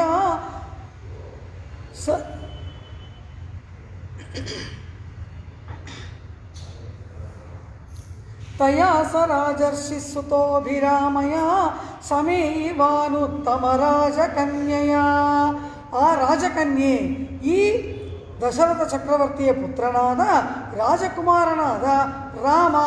ತಯಾ ಸ ರಾಜರ್ಷಿಯಾದಂತಹ ಜನಕ ಚಕ್ರವರ್ತಿಯ ಕುಮಾರಿಯಾದ ಸೀತಾ. ತಯಾ ಸ ರಾಜರ್ಷಿ ಸುತೋಭಿರಾಮಯ, ಅತ್ಯಂತ ಸುಂದರಳಾದಂತಹ ಅನುರೂಪಳಾದಂತಹ ಆ ರಾಜರ್ಷಿ ಕನ್ಯೆಯಾದ ಸೀತೆಯ ಜೊತೆಯಲ್ಲಿ ಸಮೀವಾನುತ್ತಮ ರಾಜಕನ್ಯೆಯ, ಆ ರಾಜಕನ್ಯೆಯಾದ ಉತ್ತಮಳಾದಂತಹ ಜಾನಕಿಯ ಜೊತೆಯಲ್ಲಿ ರಾಮ ರಥದಲ್ಲಿ ಕುಳಿತು ಅಯೋಧ್ಯಾನಗರವನ್ನು ಪ್ರವೇಶ ಮಾಡಿದ್ದಾನೆ.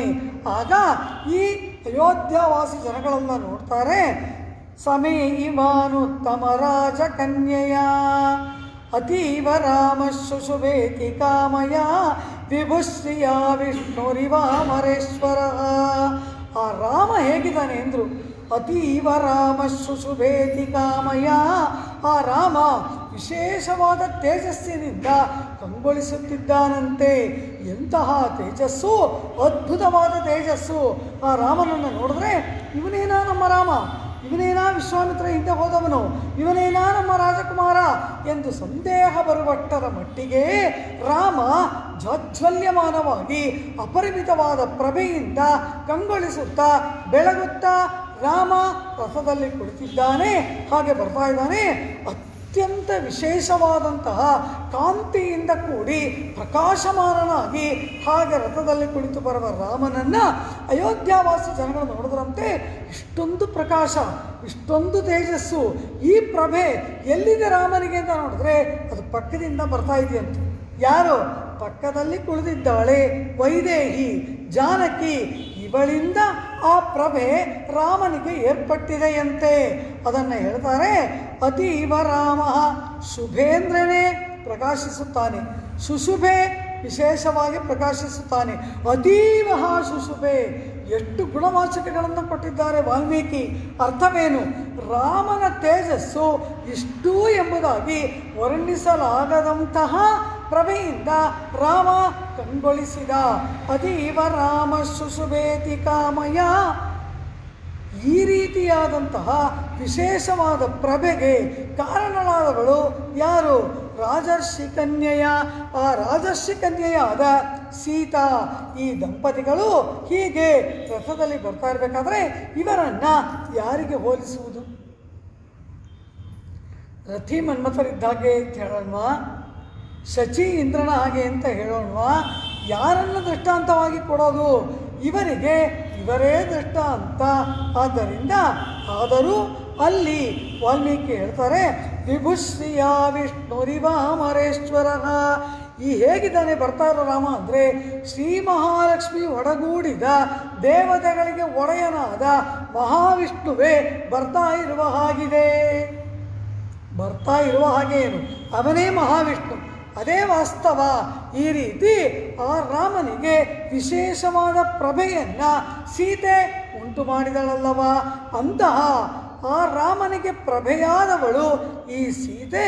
ಅಂತಹ ಪ್ರಭೆಯೇ ನೀನಾಗಿ ಇರುವಾಗ ನಿನ್ನ ಅಂತಃಪುರದಲ್ಲಿ ಬೇರಾವ ಕುತ್ತ ವಿಳಕ್ಕೆ ಏಕೆ ಬೇಕು? ಕುತ್ತು ವಿಳಕ್ಕೆರಿಯ ಎಂಬುದಾಗಿ ಆ ದೀಪಸ್ತಂಭಗಳು ವ್ಯರ್ಥವಲ್ಲವ.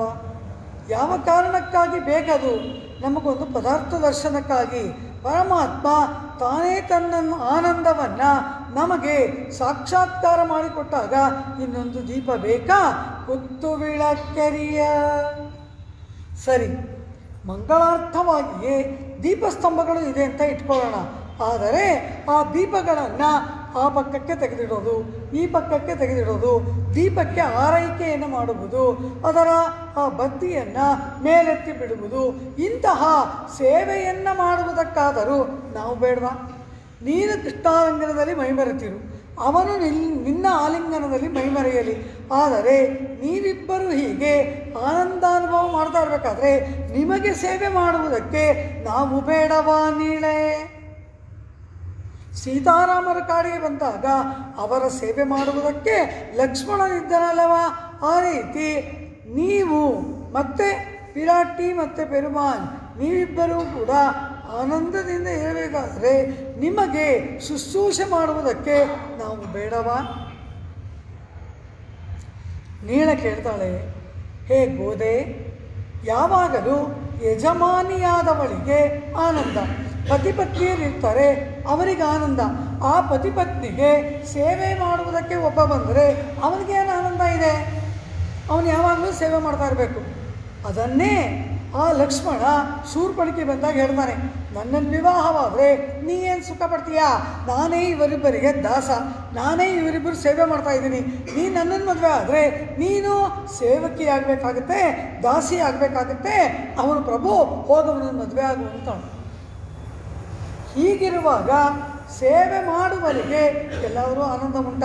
ಒಬ್ರಿಗೆ ಉಪಚಾರ ಮಾಡ್ತಾ ಇರಬೇಕು ಅಂದರೆ ಅಯ್ಯೋ ಸಾಕಪ್ಪ, ಎಷ್ಟು ದಿವಸ ಮಾಡೋದು ಇವರಿಗೆ ಅಂತ ನಮಗನ್ಸುತ್ತಲ್ಲವ. ಅಂತಹ ಬುದ್ಧಿ ನಮಗಿರುವಾಗ ಪರಮಾತ್ಮನಿಗೆ ನಿತ್ಯ ಕೈಂಕರ್ಯ ಮಾಡುವವರಿಗೆ ಈ ಭಾವ ಬರೋಲ್ವಾ ಅಂದರು. ಯಾವ ಕಾಲಕ್ಕೂ ಇಲ್ಲ ಅಂದ್ಬಿಡ್ತು ವೇದ. ಪರಮಾತ್ಮನಿಗೆ ಉಹಂತ ವಿಷಯಕ್ಕೆ ಶೇಷಮಾಗುಹೈ. ಉಹಂತ ವಿಷಯಂ, ಸರ್ವೋತ್ಕೃಷ್ಟವಾದ ವಸ್ತು ಪರಮಾತ್ಮನಾದದ್ದರಿಂದ ನಾನು ಸೇವೆ ಮಾಡ್ತಾ ಇದ್ದೀನಿ, ನಾನು ಈ ಸೇವಾ ವೃತ್ತಿಯಲ್ಲಿ ತೊಡಗಿದ್ದೀನಿ, ಇದು ನನಗೆ ನೀಚ, ಇದು ನನಗೆ ನಿಂದನೀಯ ಎಂಬ ಭಾವನೆಯೇ ಬರೋಲ್ವಂತು. ಯಾರ್ಯಾರೋ ಪ್ರಯೋಜನಕ್ಕೆ ಇಲ್ಲದೆ ಇರೋರಿಗೆಲ್ಲ ಸೇವೆ ಮಾಡಿದ್ರೆ ಅಯ್ಯ ಇವ್ರಿಗೋಗಿ ಮಾಡಬೇಕಲ್ಲ ಅನಿಸುತ್ತೆ. ಪರಮಾತ್ಮನಿಗೆ ಎಷ್ಟು ಕಾಲ ಸೇವೆ ಮಾಡಿದರೂ ಅದು ಸಾಕು ಎನಿಸದೇ ಇರುವ ಒಂದು ವಿಚಿತ್ರ. ಅಂತಹ ಆ ವೈಕುಂಠ ಕುಂಠಿತತೆ ಇಲ್ಲದವನು. ಪರಮಾತ್ಮನಿರುವ ಸ್ಥಳಕ್ಕೂ ವೈಕುಂಠ ಅಂತ ಹೆಸರು, ಅವನಿಗೇ ವೈಕುಂಠ ಅಂತ ಹೆಸರು. ಹೀಗೆ ಆ ಪರಮಾತ್ಮ ಆನಂದಾನುಭವವನ್ನು ಮಾಡುವಾಗ ಇವರು ಹೋಗಿ ನಡುವಿನಲ್ಲಿ ನಿಂತರೆ ಪರಮಾತ್ಮನಿಗೆ ರಾಜ್ಯಭಾರ ಮಾಡುವುದಕ್ಕೆ ಬಹಳ ಕಷ್ಟವಾಗಿ ಬಿಡುತ್ತೆ ಈ ನಂದಗೋಪಾಲನ ಮೂಲಕ. ಆದ್ದರಿಂದ ಈ ಸೇವೆಯನ್ನು ನಾವು ಮಾಡಬೇಕು ಅಂತ ಆಸೆ ಪಡ್ತೀವಿ. ದೀಪಗಳನ್ನು ಅಲ್ಲಿ ಇಲ್ಲಿ ತೆಗೆದಿಡಬೇಕು, ಚಾಮರವನ್ನು ಬೀಸಬೇಕು. ಇದೆಲ್ಲ ಸೇವೆ ನಿಮಗೆ ಮಾಡುವುದಕ್ಕೆ ನಾವು ಬೇಡವಾ ಅಂದರು. ಇವರಿಗೆ ಏನು ಆನಂದ, ಅವರಿಬ್ಬರಿಗೆ ಸೇವೆ ಮಾಡಿದ್ರೆ ಇವರಿಗೆ ಏನು ಆನಂದ ಅಂದರು. ಅಲ್ಲಿ ಭರದ್ವಾಜರು ಹೇಳ್ತಾರೆ, ರಮಮಾಣ ವನೇತ್ರಯ, ರಾಮ ಲಕ್ಷ್ಮಣ ಮತ್ತು ಸೀತೆ ಮೂವರು ಕೂಡ ಕಾಡಿನಲ್ಲಿ ಆನಂದ ವಿಹಾರವನ್ನು ಮಾಡಿದರು. ರಮಮಾಣ ಎಂಬುದಾಗಿ ಹೇಳ್ತಾರೆ. ರಮಮಾಣ ವನೇ ತ್ರಯ, ಈ ಮೂವರು ಮಂದಿಯೂ ಕೂಡ ಮೂವರು ಮಂದಿಯೂ ಕೂಡ ಕಾಡಿನಲ್ಲಿ ಆನಂದಾನುಭವ ಮಾಡಿದ್ರು ಅಂತಾರೆ ವಾಲ್ಮೀಕಿ ಮುನಿವರಿಯರು. ರಮಮಾಣ ವನೇ ತ್ರಯ, ಇವ್ರಿಗೇನಾದರೂ ಆನಂದದಲ್ಲಿ ವ್ಯತ್ಯಾಸ ಅಂದರು. ಸೀತೆ ರಾಮನಿಗೆ ಏನು ಆನಂದವೋ ಅದೇ ಆನಂದ ಲಕ್ಷ್ಮಣನಿಗಿದೆಯಾ ಅಥವಾ ಇವನಿಗೆ ಕಡಿಮೆಯಾ ಅಂದರು. ವಾಲ್ಮೀಕಿಗಳು ಹೇಳ್ತಾರೆ, ರಮಮಾಣ ವನೇ ತ್ರಯ, ಮೂರು ಜನರಿಗೂ ಕೂಡ ಸಮಾನವಾದ ಆನಂದ. ರಾಮನಿಗೇನು ಆನಂದವೋ ಅಷ್ಟೇ ಪರಿಮಾಣದ ಆನಂದ ಸೀತೆಗೆ, ಅದೇ ಪರಿಮಾಣದ ಆನಂದ ಇವರಿಬ್ಬರ ಸೇವೆ ಮಾಡುವವನಿಗೆ. ಪರಮಪದದಲ್ಲಿ ಕೂಡ ಇಲ್ಲಿಂದ ಹೋದ ಆತ್ಮನಿಗೆ ಆನಂದದಲ್ಲಿ ವ್ಯತ್ಯಾಸವಿಲ್ಲ. ಪರಮಾತ್ಮನಿಗೆ ಯಾವ ಪ್ರಕಾರದ ಬ್ರಹ್ಮಾನಂದವೋ ಅದೇ ಬ್ರಹ್ಮಾನಂದವನ್ನು ನಾವು ಅನುಭವಿಸ್ತೇವೆ, ನಾವು ಪಡಿತೀವಿ. ರಮಮಾಣ ವನೇತ್ರಯ, ನೀನು ಕೃಷ್ಣಾಲಿಂಗನದಲ್ಲಿ, ಕೃಷ್ಣ ನಿನ್ನಾಲಿಂಗನದಲ್ಲಿ ಮೈಮರೆತು ಮಲಗಿರಬಹುದು. ಆ ಕೃಷ್ಣ ಪರಮಾತ್ಮ ನಿನ್ನ ಮೃದುವಾದ ಪರಮಭೋಗ್ಯವಾದ ಆ ಯಾವ ನಪ್ಪಿನ್ನೇ ಇದ್ದಾಳೆ ಅವಳ ವಕ್ಷಸ್ಥಳದಲ್ಲಿ ಕೃಷ್ಣ ಶಯನ ಮಾಡಿಕೊಂಡಿರಬಹುದು. ಆದರೆ ಸೇವೆ ಮಾಡುವುದಕ್ಕೆ ಬಂದ ನಮಗೂ ಕೂಡ ನಿಮ್ಮಷ್ಟೇ ಆನಂದ ಏರ್ಪಡುತ್ತದೆ ಅಲ್ಲವಾ? ಇದು ಪರಮಾತ್ಮನ ಆನಂದದಲ್ಲಿ ತೋರುವ ಸಾಮ್ಯ. ಈ ಸಾಮ್ಯ ಇರುವಾಗ ನಿಮ್ಮಿಬ್ಬರಿಗೆ ಸೇವೆ ಮಾಡುವುದರಿಂದ ನಮಗೂ ಕೂಡ ಆ ಆನಂದ ಏರ್ಪಟ್ಟು ಮಿಗಿಲಾಗಿ ನಿನ್ನಂತಹ ಭಾಗವತೋತ್ತಮಗೆ ಸೇವೆ ಮಾಡಿದ ಒಂದು ಮಹತ್ತರವಾದ ಕೃಪೆ ನಮಗೆ ಏರ್ಪಡಬೇಕಲ್ಲವಾ? ಅದಕ್ಕಾಗಿ ಗಂಧಂ ಕಮಲಂ ಕುಳಲಿ ಎಂಬಂತೆ ಪರಿಮಳವನ್ನು ಸೂಸುವ ಕುಳಲಿ ಕೇಶವನ್ನು ಉಳ್ಳಂತಹ ಆ ನಪ್ಪಿನ್ನೆ ಪಿರಾಟಿಯ ತಲೆಯಲ್ಲಿ ಅರಳಿದಂತಹ ಪುಷ್ಪಗಳ ಪರಿಮಳ, ಅದರ ವಾಸನೆ ನಮಗೆ ನಿನ್ನ ಮನೆಯಿಂದ ಹೊರವಲಯದ ತನಕ ನಮ್ಮನ್ನು ಆವರಿಸಿಕೊಂಡು ಬಿಟ್ಟಿದೆ. ಈಗ ಪರಮಾತ್ಮ ಲಾಭವೇ ಏರ್ಪಟ್ಟು ಆ ಪರಮಾತ್ಮನ ಕೈಂಕರ್ಯವನ್ನು ಮಾಡುವವರಿಗೆ ಹಣ ಕೊಡುವುದರ ಮೂಲಕ ನಾವೇ ಈ ವ್ಯವಸ್ಥೆಯನ್ನು ಪೂರ್ಣವಾಗಿ ನಾಶ ಮಾಡಿದ್ದೇವೆ. ಹೇಗಿರಬೇಕು? ಪರಮಾತ್ಮನಿಗೆ ಕೈಂಕರ್ಯ ಮಾಡುವುದೇ ಪುರುಷಾರ್ಥ. ಹಾಗೆ ಮಾಡಿದ್ದೇ ಆದರೆ ಅವರಿಗೇನು ಆನಂದವೋ ಅದೇ ಆನಂದ ನಮಗೂ ಲಭಿಸುತ್ತದೆ ಅಲ್ಲವಾ? ಹೀಗಿರಬೇಕಾದ್ರೆ ಸೀತಾರಾಮರಿಗೆ ಏನು ಆನಂದವೋ ಸೇವಕನಾದ ಲಕ್ಷ್ಮಣನೂ ಕೂಡ ಅದೇ ಪರಿಮಾಣದ ಅದೇ ಪ್ರಮಾಣದ ಆನಂದವನ್ನು ಹೊಂದಿದ ಎಂಬುದಾಗಿ ವಾಲ್ಮೀಕಿಗಳು ಹೇಳ್ತಾರೆ. ಅಂತಹ ಆನಂದಕ್ಕೆ ಪಾತ್ರನಾದವನು ಆ ನಂದಗೋಪಾಲ. ಅಂತಹ ನಂದಗೋಪಾಲನ குத்து விளக்கெரிய கோட்டுக்கால் கட்டில் மேல் ಮೆತ್ತನ್ನ ಪಂಚಶಯನத்தின் ಮೇಲೇರಿ ಮಕ್ಕಳಿಲ್ಲದೆ ಇರ್ತಕ್ಕಂತಹ ಆ ಯಶೋಧಾದೇವಿಗೆ ಅಪರೂಪಕ್ಕೆ ಒಬ್ಬ ಮಗ ಹುಟ್ಟಿದನಲ್ಲವ, ಅಂಥ ಮಗನಾಗಿ ನೀನು ಬಂದದ್ದು ಹೀಗೆ ಮಲಗುವುದಕ್ಕ ಎಂಬುದಾಗಿ ಕೇಳ್ತಾ ಇದ್ದಾಳೆ ಅಂಟಾಳ್. ಅಲ್ಲಿ ಹೇಳ್ತಾಳೆ, ನೀನು ಹೀಗೆ ಅವಳ ಆಲಿಂಗನದಲ್ಲಿ ನೀನು ಮಲಗಿದೆಯಲ್ಲ, ನಮ್ಮನ್ನು ರಕ್ಷಿಸುವವರಾರು? ಕುತ್ತು ವಿಳಕ್ಕೆರಿಯ. ಹೀಗೆ ಆ ದೀಪಸ್ತಂಭಗಳು ಬೆಳಗುತ್ತಿರಲಾಗಿ ನಾವು ನಿನ್ನ ಸೇವೆ ಮಾಡಿ ನಮ್ಮ ಆತ್ಮದ ಸ್ವರೂಪೋಚಿತವಾದ ಪುರುಷಾರ್ಥವನ್ನು ನಾವು ಪಡಿಬೇಕು. ಅದಕ್ಕಾಗಿ ಬಾಯಿ ತೆರೆದು ಒಂದು ಮಾತನಾಡು, ಪಳ್ಳಿ ಕಟ್ಟಿಲ್ ಕೀಳೆ ಎಂಬುದಾಗಿ ಮುಂದಿನ ಭಾಷಣದಲ್ಲಿ ಹೇಗೆ ಶರಣಾಗತಿ ಮಾಡಿದ್ರು ಅನ್ನೋದನ್ನು ಅಲ್ಲಿ ತಿಳಿಸ್ತಾಳೆ. 22ನೇ ಭಾಷಣದಲ್ಲಿ ಇಲ್ಲೇನು ಹೇಳ್ತಾಳೆ, ನಪ್ಪಿನ್ನೆಯನ್ನು ಮುಂದಿಟ್ಟುಕೊಂಡು ಕೃಷ್ಣ ದರ್ಶನ ಮಾಡುವುದಕ್ಕೆ ನೀನೂ ನಮ್ಮ ಜೊತೆಗೂಡಿ ನಾಮ ಸಂಕೀರ್ತನೆಯನ್ನು ಮಾಡು, ಪರಮಾತ್ಮ ಕೃಪೆ ಮಾಡ್ತಾನೆ ಅಂತ ಹೇಳ್ತಾಳೆ. ಕೋಟೆಕಾಲ್ ಕಟ್ಟಿಲ್ ಮೇಲ್ ಈ ರೀತಿ ಶಯನ ಮಾಡಿಕೊಂಡು ಬಿಟ್ಟಿದ್ದೀಯಲ್ಲ ನೀನು, ಪಂಚಶಯನತ್ತಿನ ಮೇಲೇರಿ ಕೋಟೆಕಾಲ್ ಕಟ್ಟಿಲ್ ಮೇಲ್. ಇವಳಿಗಾಗಿ ಕೃಷ್ಣ ಕಂಸನ ಆಸ್ಥಾನದಲ್ಲಿ ಕುವಲಯ ಪೀಠವನ್ನು ದಮನ ಮಾಡಿದ. ಆ ಕುವಲಯ ಪೀಠವನ್ನು ದಮನ ಮಾಡಿ ಅದರ ದಂತವನ್ನು ಕಿತ್ತು ತಂದು ಇವಳಿಗೆ ಪಲ್ಲಂಗ ಮಾಡಿ ಕೊಟ್ಟಿದ್ದಾನಂತೆ. ಕುವಲಯ ಪೀಠದ ದಂತದಿಂದ ಆದಂತಹ ಪಲ್ಲಂಗದ ಮೇಲೆ ಕೃಷ್ಣನೀಳೆಯರು ಶಯನ ಮಾಡಿಕೊಂಡಿದ್ದಾರೆ. ಆ ಕಾರಣ ಏನು? ವೀರಪತ್ನಿಗಳು ಪಡೀರೆ. ಪೆರೇವಚಂಪಿಳ್ಳೆ ಹೇಳ್ತಾರೆ, ಈ ಇಡೀ ಗೋಪಿಕಾಗಟ್ಟಿ ವೀರಪತ್ನಿಯರಂತೆ ಎಂಬುದಾಗಿ. ಕಾರಣ ಏನು? ನಮ್ಮ ಆ ಕುವಲಯ ಪೀಠವನ್ನು ಹೇಗೆ ಕೊಂಡ, ಕೃಷ್ಣನಿಗೆ ಏನಾಪತ್ತು ಎಂಬ ಅಂಜಿಕೆ ಬಿಟ್ಟು ಅವನ ಧೈರ್ಯ ಸಾಹಸ ಪರಾಕ್ರಮಗಳಿಗೆ ದ್ಯೋತಕವಾಗಿ ಇರ್ತಕ್ಕಂತಹ ಈ ಪಲ್ಲಂಗವನ್ನು ಕುರಿತು ಅತ್ಯಂತ ಅಭಿಮಾನವಂತೆ ಗೋದಾದೇವಿಗೆ. ಅಂತಹ ಆ ಪಾಶರದಲ್ಲಿ ಬರುವಂತಹ ಆ ಆನಂದವನ್ನು ನೀನೂ ಪಡೆದು ಕೃಷ್ಣನೂ ಪಡೆದು ನಾವು ಪಡೆಯುವುದಕ್ಕಾಗಿ ನಮ್ಮನ್ನು ಅಂಗೀಕಾರ ಮಾಡು.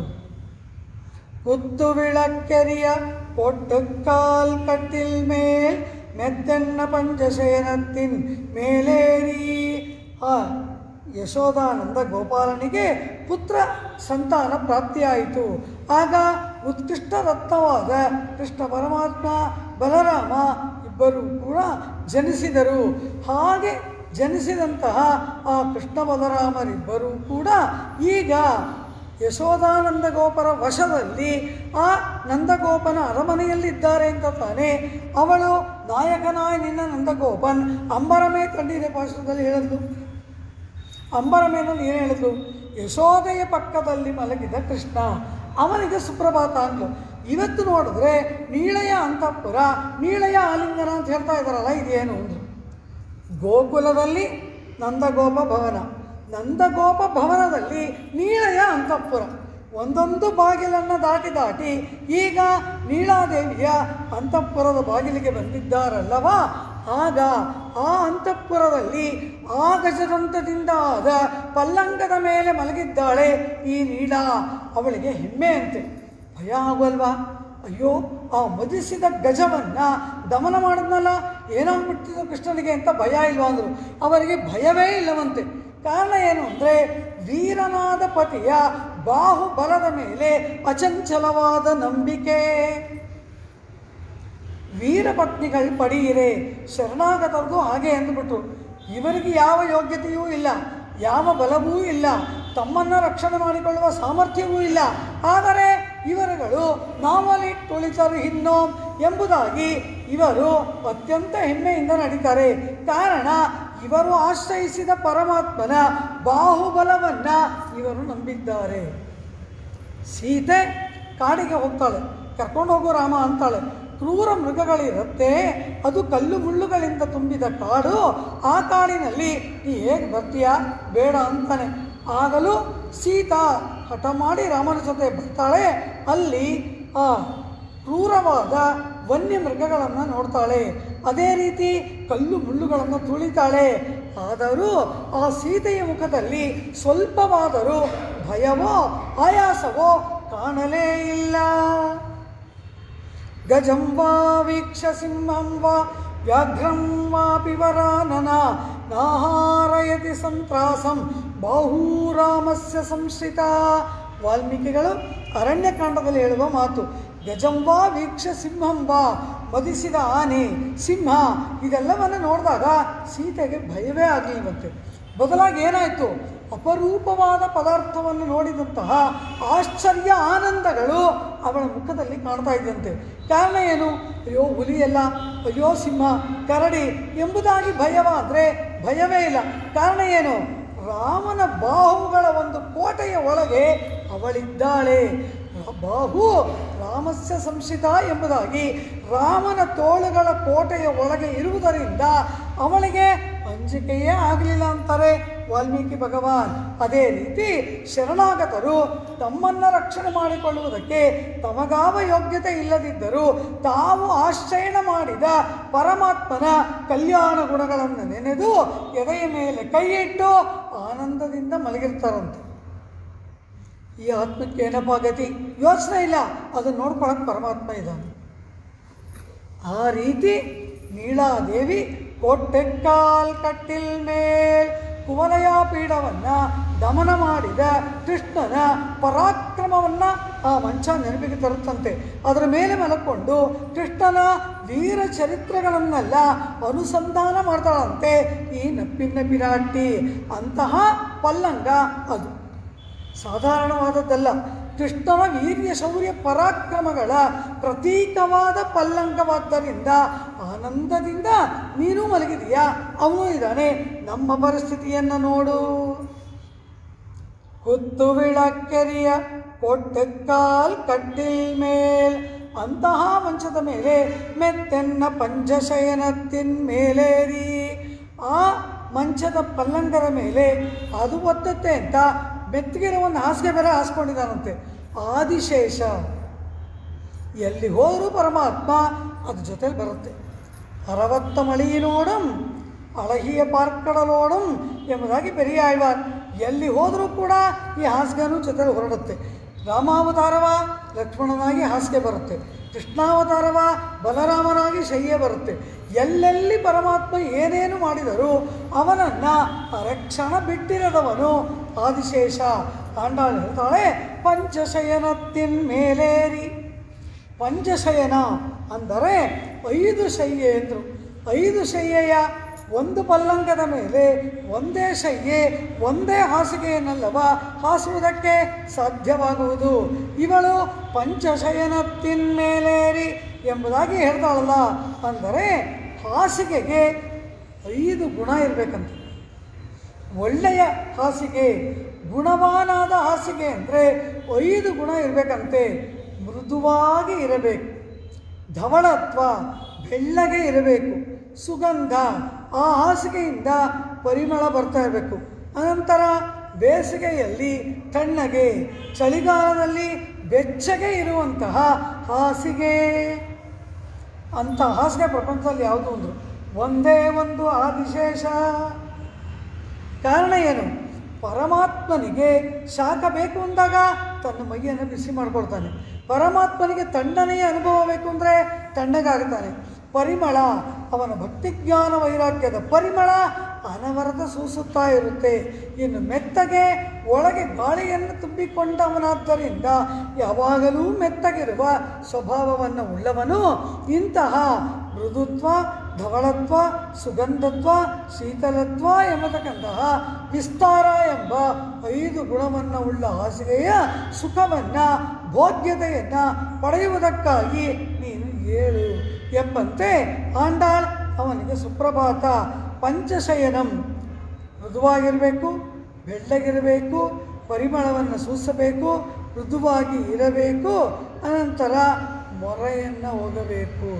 ಇಲ್ಲಿರುವವಳಿಗೆ ಆ ಪದ್ಧತಿ ಮೊರೆ. ಆ ರೀತಿಯಾಗಿ ನಾವು ನಡೆದುಕೊಳ್ಳಬೇಡವಾ? ನಾವು ನೇರಾಗಿ ಒಳಗೆ ಬರುವಂತಿಲ್ಲ. ಆ ಪಂಚಶಯನದಲ್ಲಿ ಇದು ಬೆಳ್ಳಗಿದೆಯಾ? ಮೃದುವಾಗಿರಬೇಕಂತೆ, ಬೆಳ್ಳಗಿರಬೇಕಂತೆ, ಪರಿಮಳದಿಂದ ಕೂಡಿರಬೇಕು, ಶೀತಲವಾಗಿರಬೇಕು, ವಿಸ್ತಾರವಾಗಿರಬೇಕು. ಇದು ಎಲ್ಲ ಗುಣ ಇರುವವನು ಆದಿಶೇಷ. ಬೆಳ್ಳಗೆ ಇದ್ದಾನೆ, ಧವಳತ್ವ, ಒಳಗಡೆ ವಾಯು ತುಂಬಿರೋದ್ರಿಂದ ಮೃದುವಾಗಿದ್ದಾನೆ, ಮೃದುತ್ವ, ಭಕ್ತಿಜ್ಞಾನ ವೈರಾಗ್ಯದ ಪರಿಮಳ. ಚಳಿಗಾಲದಲ್ಲಿ ಬಿಸಿಯಾಗಿ, ಬೇಸಿಗೆಯಲ್ಲಿ ತಣ್ಣಗಿರುವಂತಹ ಆದಿಶೇಷನೆಂಬ ಹಾಸಿಗೆಯನ್ನು ಆಂಡಾಳ್ ನೆತ್ತೆನ್ನ ಪಂಚಶಯನಂ ಅದರ ಮೇಲೆ ಏರಿ ನಾವು ಬಾಗಿಲಲ್ಲಿ ವಿರಹದಲ್ಲಿ ಬೆಂದು ಹೋಗಿ ನಿಂತಿರುವಾಗ ಹಾಸಿಗೆ ಮೆತ್ತಗಿದೆಯಾ, ಹಾಸಿಗೆ ಬೆಳ್ಳಗಿದೆಯಾ, ಹಾಸಿಗೆ ವಿಸ್ತಾರವಾಗಿದೆಯಾ ಅಂತ ಇದನ್ನು ನೋಡ್ತಾ ಒಳಗೆ ಮಲಗಿದಿರಲ್ಲ, ನಮ್ಮ ಚಿಂತೆ ನಿಮಗಿಲ್ಲವಾ? வெள்ள வெள்ளத்தின் மேலொரு பாம்பை ಮೆತ್ತೆಯಾಹ ವಿರಿತ್ತೆ ಎಂಬ ಹಾಗೆ ಆ ಮೆತ್ತೆಯನ್ನು ಹಾಸಿಕೊಂಡು ಮಲಗಿ ಭೋಗದಲ್ಲಿ ಮುಳುಗುವುದ ಕುತ್ತು ಬಿಳಕ್ಕೆರಿಯ ನೀನೇ ದೀಪ ಅಂತಾಳೆ. ಶ್ರೀರಾಮಾಯಣದಲ್ಲಿ ಸೀತೆಯ ಮಾತು ಏನು ಹೇಳ್ತಾಳೆ? ಹೇ ರಾಮ, ಇವಳು ಆಂಜನೇಯನ ಬಳಿಯಲ್ಲಿ ಹೇಳುವ ಮಾತು, ಅನನ್ಯಾ ರಾಘವೇಣಾಹಂ ಭಾಸ್ಕರೇಣ ಪ್ರಭಾಯತ. ರಾಮನಿಲ್ಲದ ನಾನು ಸೂರ್ಯನಿಲ್ಲದ ಪ್ರಭೆಯಂತೆ ಎಂಬುದು ಸೀತೆಯ ಮಾತು. ರಾಮ ಏನು ಹೇಳ್ತಾನೆ? ಅನನ್ಯಾ ಹಿಮಯ ಸೀತಾ ಭಾಸ್ಕರೇಣ ಪ್ರಭಾಯತ. ಸೀತೆ ಇಲ್ಲದ ನಾನು ಕಿರಣಗಳಿಲ್ಲದ ಸೂರ್ಯನಂತೆ. ರಾಮ ಕಿರಣವಿಲ್ಲದ ಸೂರ್ಯ ನಾನು ಅಂತಾನೆ ರಾಮ, ಸೂರ್ಯನಿಲ್ಲದ ಕಿರಣ ನಾನು ಅಂತಾಳೆ ಸೀತೆ. ಈಗೇನಾಯಿತು? ಇವನು ಸೂರ್ಯ, ಅವಳು ಪ್ರಭೆ ಎಂಬುದು ಏರ್ಪಟ್ಟಿತಲ್ಲವಾ? ಇಂತಹ ಪ್ರಭಾವನಾಗಿ ಇರ್ತಕ್ಕಂತಹ ಅವಳ ಜೊತೆಯಲ್ಲಿ ಆ ವೀರಪತ್ನಿಯಂತೆ ಆ ಪರಮಾತ್ಮನ ವೀರ್ಯವನ್ನು ಅನುಭವಿಸುವಂತೆ ಮಾಡುವ ಪಲ್ಲಂಗದ ಮೇಲೆ ಇಂತಹ ಮೆತ್ತೆಯನ್ನು ಹಾಸಿಕೊಂಡು ಯಾರ ಜೊತೆ ಮಲಗಿದ್ದಾನೆ? ಕೊತ್ತಲರ್ ಪೊಂಕುಳಲ್ ನಪ್ಪಿನ್ನೆ ಕೊಂಗೆ ಮೇಲ್ ವೈದ್ಯಕ್ಕಿಡಂದ ಮಲರ್ ಮಾರ್ಬಾ. ನಾವೋ ಹೂವನ್ನೇ ಮುಡಿಯದವರು, ಮಲರಿಟ್ಟು ನಾವು ಮುಡಿಯೋಂ. ಕಾರಣ ಕೃಷ್ಣನ ವಿರಹದಲ್ಲಿದ್ದೀವಿ, ನಮ್ಮ ತಲೆಯಲ್ಲಿ ಒಂದು ಪುಷ್ಪ ನಿಲ್ಲೋಲ್ಲ, ನಮಗೆ ಪುಷ್ಪ ಬೇಕಿಲ್ಲ. ನೀನೋ ಗೊಂಚಲು ಗೊಂಚಲಾಗಿ ಹೂ ಮುಡಿದಿದೆಯಲ್ಲ. ತಮಗೂ ಅವಳಿಗೂ ವ್ಯತ್ಯಾಸ ನೋಡ್ತಾರೆ. ಕೃಷ್ಣ ವಿರಹಿಗಳು ನಾವು, ಕೃಷ್ಣನು ಆಲಿಂಗನದಲ್ಲಿರುವವಳು ನೀನು. ನಮ್ಮನ್ನು ನೋಡು, ನಿನ್ನನ್ನು ನೋಡು, ನಿನ್ನನ್ನು ನೋಡು, ನಮ್ಮನ್ನು ನೋಡು. ಒಪ್ಪಿಟ್ಟು ನಿನ್ನ ಹಾಗೆ ನಾವುಗಳಾಗಬೇಡವ. ಇದು ಇವರ ಮಾತು. ಮಲರಿಟ್ಟು ನಾವು ಮುಡಿಯೋಂ ಎಂಬುದು ನಮ್ಮ ಸ್ಥಿತಿ. ಆದರೆ ಗೊಂಚಲು ಗೊಂಚಲಾಗಿ ತಲೆಯಲ್ಲಿ ಹೂ ಅರಳುವಂತೆ ಹೂ ಮುಡಿದಂತಹ ಕೀರ್ತಿ ನಿನ್ನದಲ್ಲವಾ? ಇಂತಹ ನಪ್ಪಿನ್ನಯ ಪೊಂಗೈ ಮೇಲ್, ವಕ್ಷಸ್ಥಳದ ಮೇಲೆ ತನ್ನನ್ನೇ ಸಮರ್ಪಣೆ ಮಾಡಿಕೊಂಡು ನಪ್ಪಿನ್ನ ಕೊಂಗೆ ಮೇಲ್ ವೈದ್ಯಕ್ಕಿಡಂದ ಮಲರ್ ಮಾರ್ಬಾ ವಾಯ್ತಿರವಾಯ್ ಮಲರ್ ಮಾರ್ಬಾ. ನೀಳಾದೇವಿಯ ವಕ್ಷಸ್ಥಳದ ಮೇಲೆ ಶಯನ ಮಾಡಿಕೊಂಡಂತಹ ಹೂವಿನಂತೆ ಕೋಮಲವಾದ ವಕ್ಷಸ್ಥಳವನ್ನು ಉಳ್ಳಂತಹ ಓ ಪರಮಾತ್ಮನೇ, ಬಾಯ್ ತೆರೆದು ಮಾತನಾಡು. ವಾಯ್ ತಿರವಾಯ್. ರಾವಣನಂತೆ ಲೋಕಕ್ಕೆ ತಂದೆ ತಾಯಿಯಾದ ಈ ದಂಪತಿಗಳಾದ ನಿಮ್ಮನ್ನು ಬೇರ್ಪಡಿಸುವವರು ನಾವಲ್ಲ. ನೀಳೆಯ ಆಲಿಂಗನದಲ್ಲೇ ಇರೋ, ಬಾಯ್ ತೆರೆದು ಮಾತಾಡು. ನಿಮ್ಮಿಬ್ಬರನ್ನು ನಾವು ಬೇರೆ ಮಾಡೋಲ್ಲ. ಯಾವಾಗಲೂ ನೀವಿರುವುದೇ ಅವರು ಮಿಥುನಮೇ ಉದ್ದೇಶ. ಈ ಜೋಡಿಯೇ ನಮಗೆ ಉದ್ದೇಶ. ಎದ್ದು ಬರಬೇಡ, ಇರುವ ಸ್ಥಳದಿಂದ ಒಂದು ಮಾತನ್ನಾದರೂ ಆಡಬಾರದ ಎಂಬುದಾಗಿ ಆಂಡಾಳ್ ಅವಳನ್ನು ನೋಡಿ ಕೇಳ್ತಾಳೆ. ಅವನನ್ನು ಮಲರ್ ಮಾರ್ಬ ಅಂತಾಳು. ಹೂವಿನಂತೆ ಅರಳಿದ ವಕ್ಷಸ್ಥಳ ಉಳ್ಳವನು ಎಂಬುದಾಗಿ ಮಲರ್ ಮಾರ್ಬ ಎಂಬ ಪದಕ್ಕೆ ಅರ್ಥ.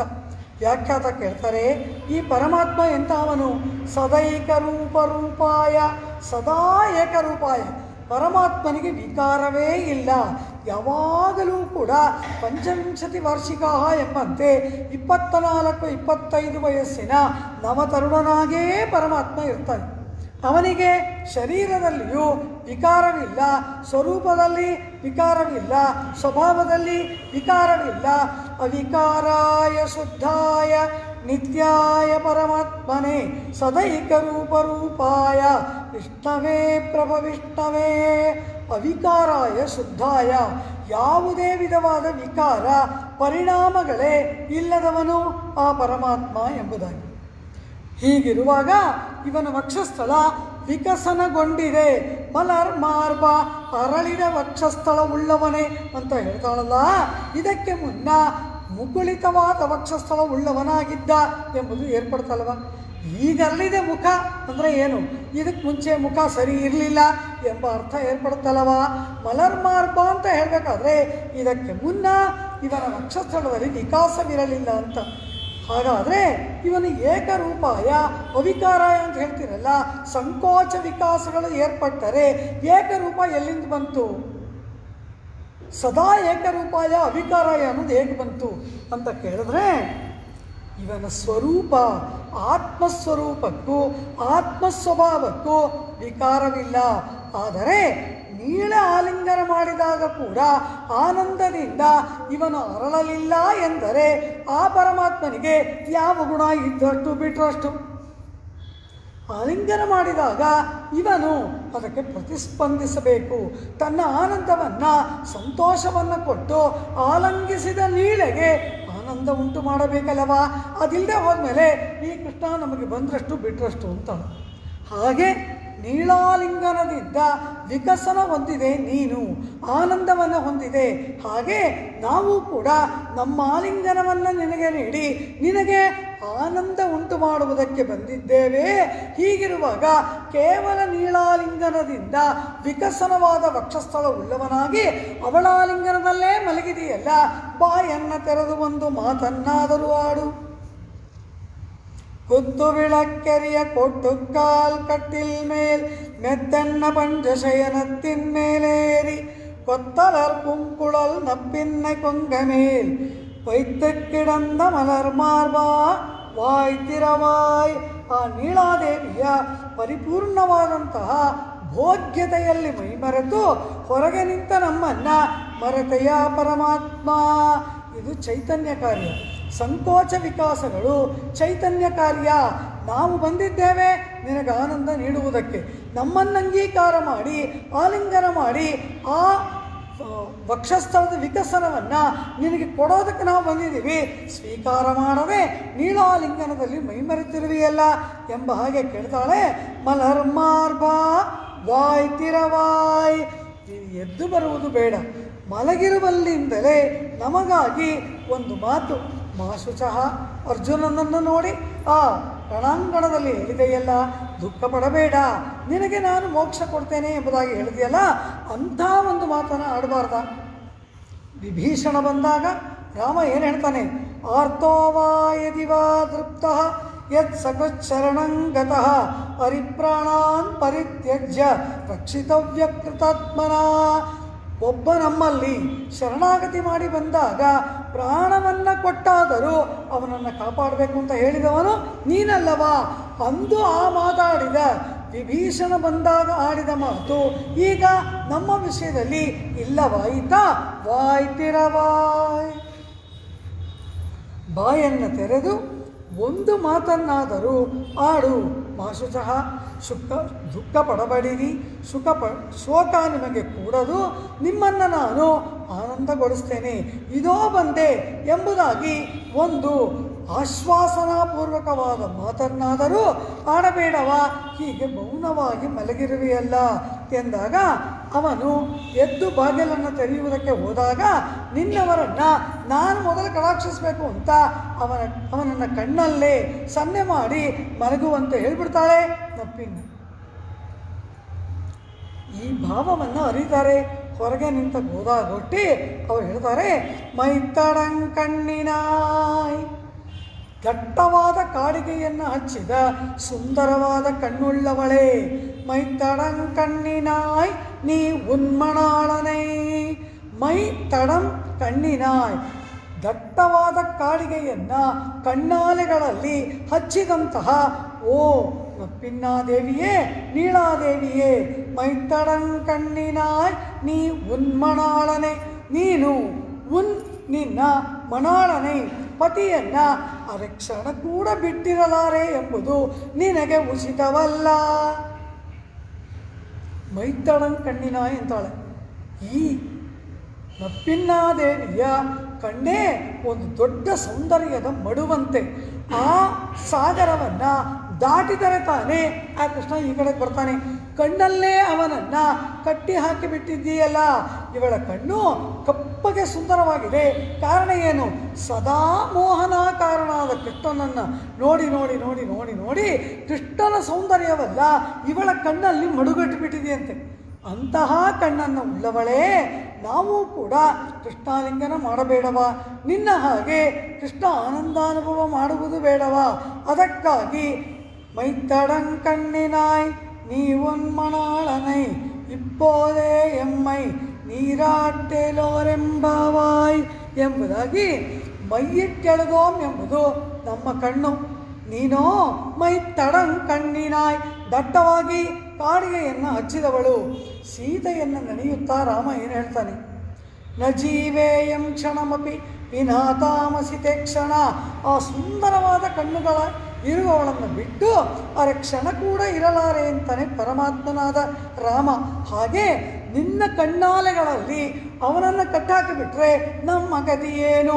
ನಿನ್ನ ಕಣ್ಣಿನ ದಡದಿಂದ ಅವನನ್ನು ಆಚೆಗೆ ಕಳುಹಿಸು. ಮೈತಡಂ ಕಣ್ಣಿನಾಯ್ ನೀ ಉನ್ಮಣಾಳನೆ ಎತ್ತನೆ ಪೋದುಂ ತುಯಿರಳ ಒಟ್ಟಾಯ್ ಕಾಣ್. ಅರೆ ಕ್ಷಣ ಕೂಡ ಆ ಕೃಷ್ಣ ಎಚ್ಚರಗೊಂಡು ಬರುವುದಕ್ಕೆ ಬಿಡದೆ ಇರತಕ್ಕಂತಹವಳು ನೀನಾಗಿ ಬಿಟ್ಟಿದ್ದೀಯಾ. ಆದ್ದರಿಂದ ತುಯಿಲ್ ಎಳ, ತುಯಿಲ್ ನಿದ್ರೆಯಿಂದ ಎಳ ಎಚ್ಚರಗೊಳ್ಳಲು ಒಟ್ಟಾಯ್ ಕಾಣ್ ನೀನು ಬಿಡುವುದೇ ಇಲ್ಲ, ಅನುಮತಿಸುವುದೇ ಇಲ್ಲ. ಅವನು ಈಗೇನಾಗಿದ್ದಾನೆ? ಉನ್ಮಣಾಳನ್ ವಿಶ್ವಪತಿ ಪತಿಂ ವಿಶ್ವಸ್ಯ ಎಂಬುದಾಗಿ ಸಮಗ್ರ ಪ್ರಪಂಚಕ್ಕೂ ಪತಿಯಾದ ಕೃಷ್ಣ ಈಗ ಕೇವಲ ಉನ್ಮಣಾಳನ್ ನೀಳಾಪತಿ ಎಂಬ ಹಾಗೆ ಆಗ್ಬಿಟ್ಟಿದ್ದಾನೆ. ಅವನು ಕೇವಲ ನಿನಗೆ ಮಾತ್ರ ಪತಿಯ? ಇಡೀ ಲೋಕವನ್ನು ರಕ್ಷಣೆ ಮಾಡಬೇಡವಾ? ನಿನ್ನಾಲಿಂಗನದಲ್ಲಿ ಅವನನ್ನು ಮೈಮರೆಸಿಬಿಟ್ಟರೆ ಅವನು ನೀಳಾಪತಿಯಾಗಿ ಇರ್ತಾನೆ ಹೊರತು ವಿಶ್ವಪತಿ ಆಗುವುದು ಸಾಧ್ಯ? ಆದ್ದರಿಂದ ಎಲ್ಲರ ರಕ್ಷಣೆಗಾಗಿ ಅವನನ್ನು ನೀನು ಕಳುಹಿಸುವವಳಾಗು. ಎತ್ತನೆ ಪೋದುಂ ತುಯಿರಳ ಒಟ್ಟಾಯ್ ಕಾಣ್. ಅರೆ ಕ್ಷಣ ಕೂಡ ಅವನನ್ನು ನೀನು ಬಿಟ್ಟಿರಲಾರದವಳಾದರೆ ಅದು ನಿನಗೆ ತತ್ವವನ್ನೇ, ಅದು ತತ್ವವೂ ಅಲ್ಲ, ತಹವನ್ರೆ ಸ್ವಭಾವವೂ ಅಲ್ಲ, ನೀನು ಮಾಡುವುದು ಉಚಿತವಾದ ಸ್ವಭಾವವಲ್ಲ ಅಂತ ಬಿಟ್ಟು. ವಿಭೀಷಣ ಬಂದಾಗ ರಾಮ ಏನು ಹೇಳ್ತಾನೆ? ಹರಿಪ್ರಾಣಾನ್ ಪರಿತ್ಯಜ್ಯ ರಕ್ಷಿತವ್ಯ ಕೃತಾತ್ಮನ. ಒಬ್ಬ ಶರಣಾಗತನಾಗಿ ಬಂದು ಬಿಟ್ಟರೆ ಪ್ರಾಣವನ್ನು ಕೊಟ್ಟಾದರೂ ಅವನನ್ನು ರಕ್ಷಣೆ ಮಾಡಬೇಕು ಎಂಬುದಾಗಿ ಆ ಪರಮಾತ್ಮನ ಮಾತಲ್ಲವ. ಈಗ ನಾವು ಬಂದಿದ್ದೀವಿ, ಅವನು ಮೌನವಾಗಿದ್ದಾನೆ, ನೀ ಬಾಗಿಲೇ ತೆಗಿಯಲ್ಲ ಅಂತೀಯ. ಈ ಆಡಿದ ಮಾತುಗಳೆಲ್ಲ ಎಲ್ಲಿ ಹೋದವು? ಮೈತಡಂ ಕಣ್ಣಿನಾಯ್ நீ உன்மணாளனை எத்தனை போதும் ತುಯಿಲೆಳ ಒಟ್ಟಾಯ್ ಕಾಣ್. ಎತ್ತನೆ ಏಲುಂ ಸ್ವಲ್ಪ ಕಾಲವಾದರೂ ತುಯ್ ಪಿರಿವು ಆತ್ತ ಇಲ್ಲಾಯಾಲ್. ಆ ಪರಮಾತ್ಮನ ಪಿರಿವು ವಿಶ್ಲೇಷವನ್ನು ಆತ್ತ ಇಲ್ಲಾಯಾಲ್ ಸಹಿಸಿಕೊಳ್ಳದೆ ಹೋದವಳಾದರೆ, ಅರೆ ಕ್ಷಣ ಕೂಡ ಪರಮಾತ್ಮನ ವಿರಹವನ್ನು ಸಹಿಸಲಾರದೆ ಹೋದೆಯಾದರೆ ಇದು ನಿನಗೆ ತತ್ವವನ್ನೇ ತಹವನ್ರೇ, ಇದು ನಿನಗೆ ಸ್ವರೂಪವೂ ಅಲ್ಲ, ಸ್ವಭಾವವೂ ಅಲ್ಲ ಎಂಬುದಾಗಿ ಆ ನೀಳಾದೇವಿಯನ್ನು ನೋಡಿ ಸಂವಾದ ಮಾಡ್ತಾಳೆ. ಅವನಾರು? ಲೋಕಭರ್ತಾರ, ಲೋಕಕ್ಕೆ ರಕ್ಷಕ ಪರಮಾತ್ಮ. ಈಗೇನಾಗಿದ್ದಾನೆ? ನೀಳಾಭರ್ತ ಎಂಬುದಾಗಿ ಮಾತ್ರ ಆಗಿಬಿಟ್ಟಿದ್ದಾನೆ. ಉನ್ಮಣಾಳನೆ ನಿನ್ನ ಪತಿ ಎಂಬುದರ ಅರ್ಥವೇನು? ಈಗ ಅವನು ಕೇವಲ ನೀಳಾಪತಿಯಾಗಿದ್ದಾನಮ್ಮ, ನಿನಗೆ ಮಾತ್ರ ಪತಿಯಾಗಿ ಇಟ್ಕೊಂಡಿದೆಯಲ್ಲ, ಇದು ನಿನಗೆ ಉಚಿತವ ಎಂಬುದಾಗಿ ಆ ಗೋಷ್ಠಿ ಆ ನೀಳಾದೇವಿಯನ್ನು ನೋಡಿ ಕೇಳ್ತಾ ಇದ್ದಾರೆ. ಎತ್ತನೆ ಪೋದುಂ ತುಯಿಲೆಳ ಒಟ್ಟಾಯ್ ಕಾಣ್. ಎತ್ತನೆ ಏಲುಂ ಪಿರಿವಾತ್ತ ಇಲ್ಲಾಯಾಲ್. ಆ ಪರಮಾತ್ಮ ಇವಳ ಕಣ್ಣು ಒಳಗಡೆ ಮುಳುಗೋಗ್ಬಿಟ್ಟಿದ್ದಾನೆ. ಅವನು ಅವಳ ಆಲಿಂಗನದಲ್ಲಿ ವಕ್ಷಸ್ಥಳದ ಭೋಗ್ಯತೆಯಲ್ಲಿ ಮೈ ಮರೆತು ಬಿಟ್ಟಿದ್ದಾನೆ. ಇಂತಹ ಪರಮಾತ್ಮನನ್ನು ನಮ್ಮ ರಕ್ಷಣೆಗೆ ನೀನು ಕಳಿಸಬೇಕೇ ಹೊರತು ಇನ್ನಾರು ತಾನೇ ಅವನನ್ನು ನಮ್ಮೊಡನೆ ಕಳುಹಿಸಬಲ್ಲರು?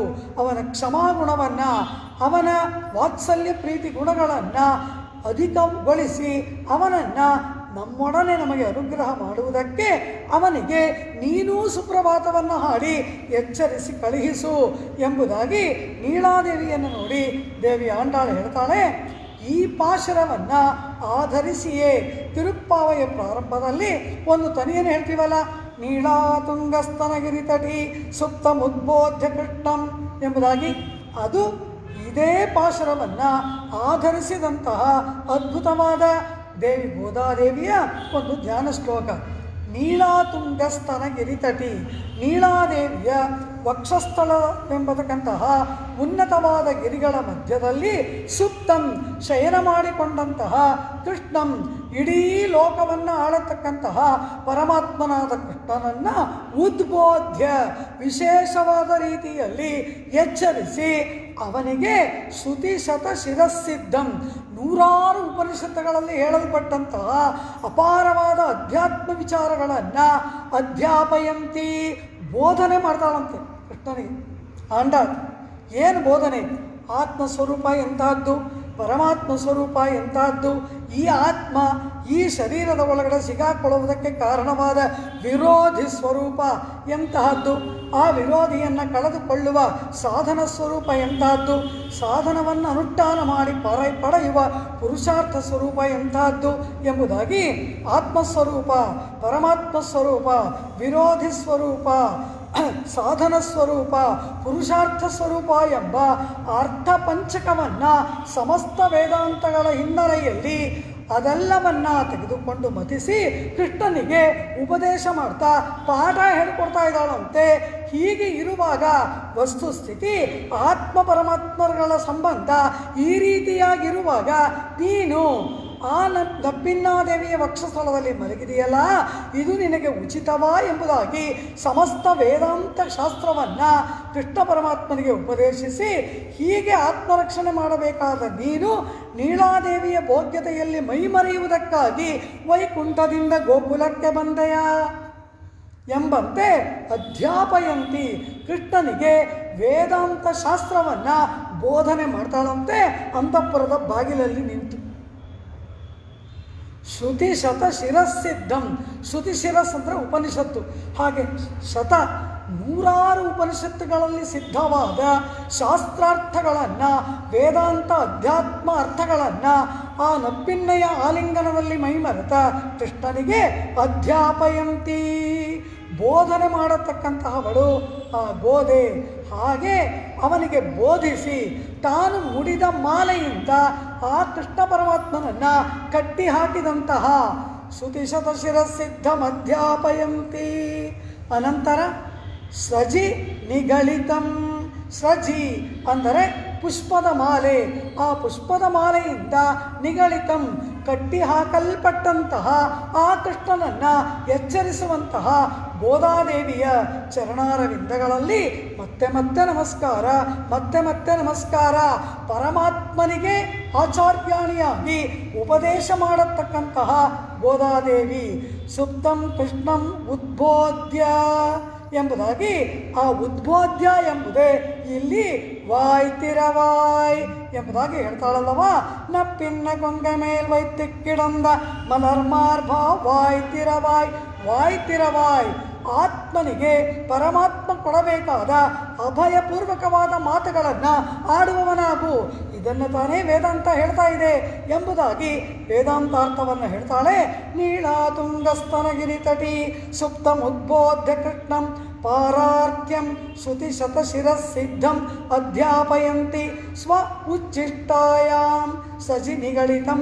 ಸ್ವ ಉಚ್ಚಿಷ್ಟಾಯಾಂ ತಾನು ಮುಡಿದಂತಹ ಸಜಿ ಮಾಲೆಯಿಂದ ಸಜಿ ನಿಗಳಿತಂ ಯಾ ಬಲಾತ್ಕೃತ್ಯ ಭುಂಕ್ತೆ ತನ್ನ ಪ್ರೇಮವೆಂಬತಕ್ಕಂತಹ ಪ್ರೇಮದ ಬಲದಿಂದ ಆ ಕೃಷ್ಣನನ್ನು ಸೆಳೆಯತಕ್ಕಂತಹ ಆ ಗೋದಾದೇವಿಯ ಚರಣಾರವಿಂದಗಳಲ್ಲಿ ಪುನಃ ಪುನಃ ನಮ್ಮ ಪ್ರಣಾಮಗಳು ಎಂಬುದಾಗಿ ಸ್ವಾಮಿ ಪರಾಶರ ಭಟ್ಟರ್ ಮಾಡಿದಂತಹ ಧ್ಯಾನ ಶ್ಲೋಕ ಅದು.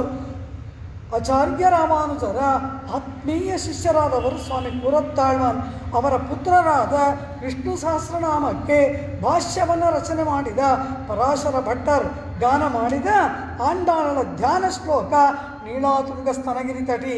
ಆ ಶ್ಲೋಕಕ್ಕೆ ಧ್ಯಾನ ಶ್ಲೋಕಕ್ಕೆ ಮೂಲವಾದದ್ದು ಈ ಪಾಶುರ. ಇಂತಹ ಆ ಪರಮಾತ್ಮನನ್ನು ಅರೆಕ್ಷಣ ಕೂಡ ನೀನು ಬಿಡಲಾರೆ ಎನ್ನುವುದಾದರೆ ಇದು ನಿನಗೆ ತತ್ವವನ್ನೇ ಪುರುಷಕಾರ ರೂಪಿಣಿಯಾದ ನಿನ್ನ ಸ್ವರೂಪವೂ ಅಲ್ಲ, ತಹವನ್ರೆ ಇದು ನಿನಗೆ ಸ್ವಭಾವವೂ ಅಲ್ಲ. ನೀನು ಹೇಗಿರಬೇಕು?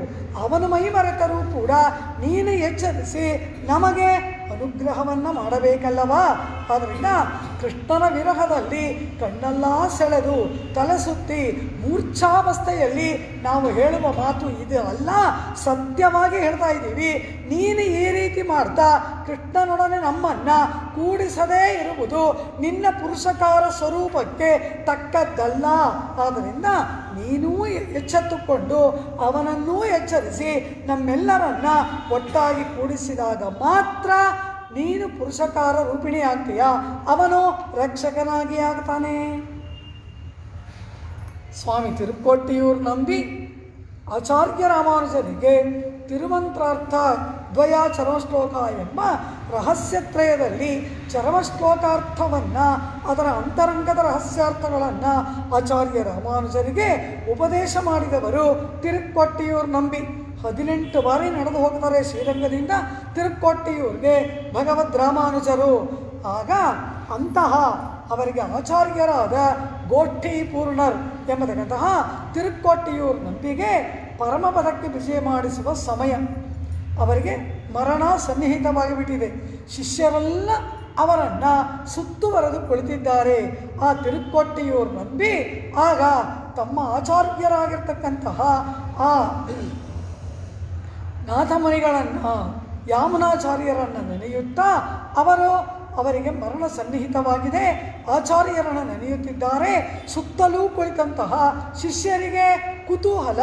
ಪರಮಪದಕ್ಕೆ ಹೋಗುವ ದೆಸೆಯಲ್ಲಿರುವ ಆಚಾರ್ಯರು ಮನದಲ್ಲಿ ಏನನ್ನು ಸ್ಮರಣೆ ಮಾಡ್ತಾ ಇದ್ದಾರೆ ಅದನ್ನು ತಿಳ್ಕೊಳ್ಬೇಕು.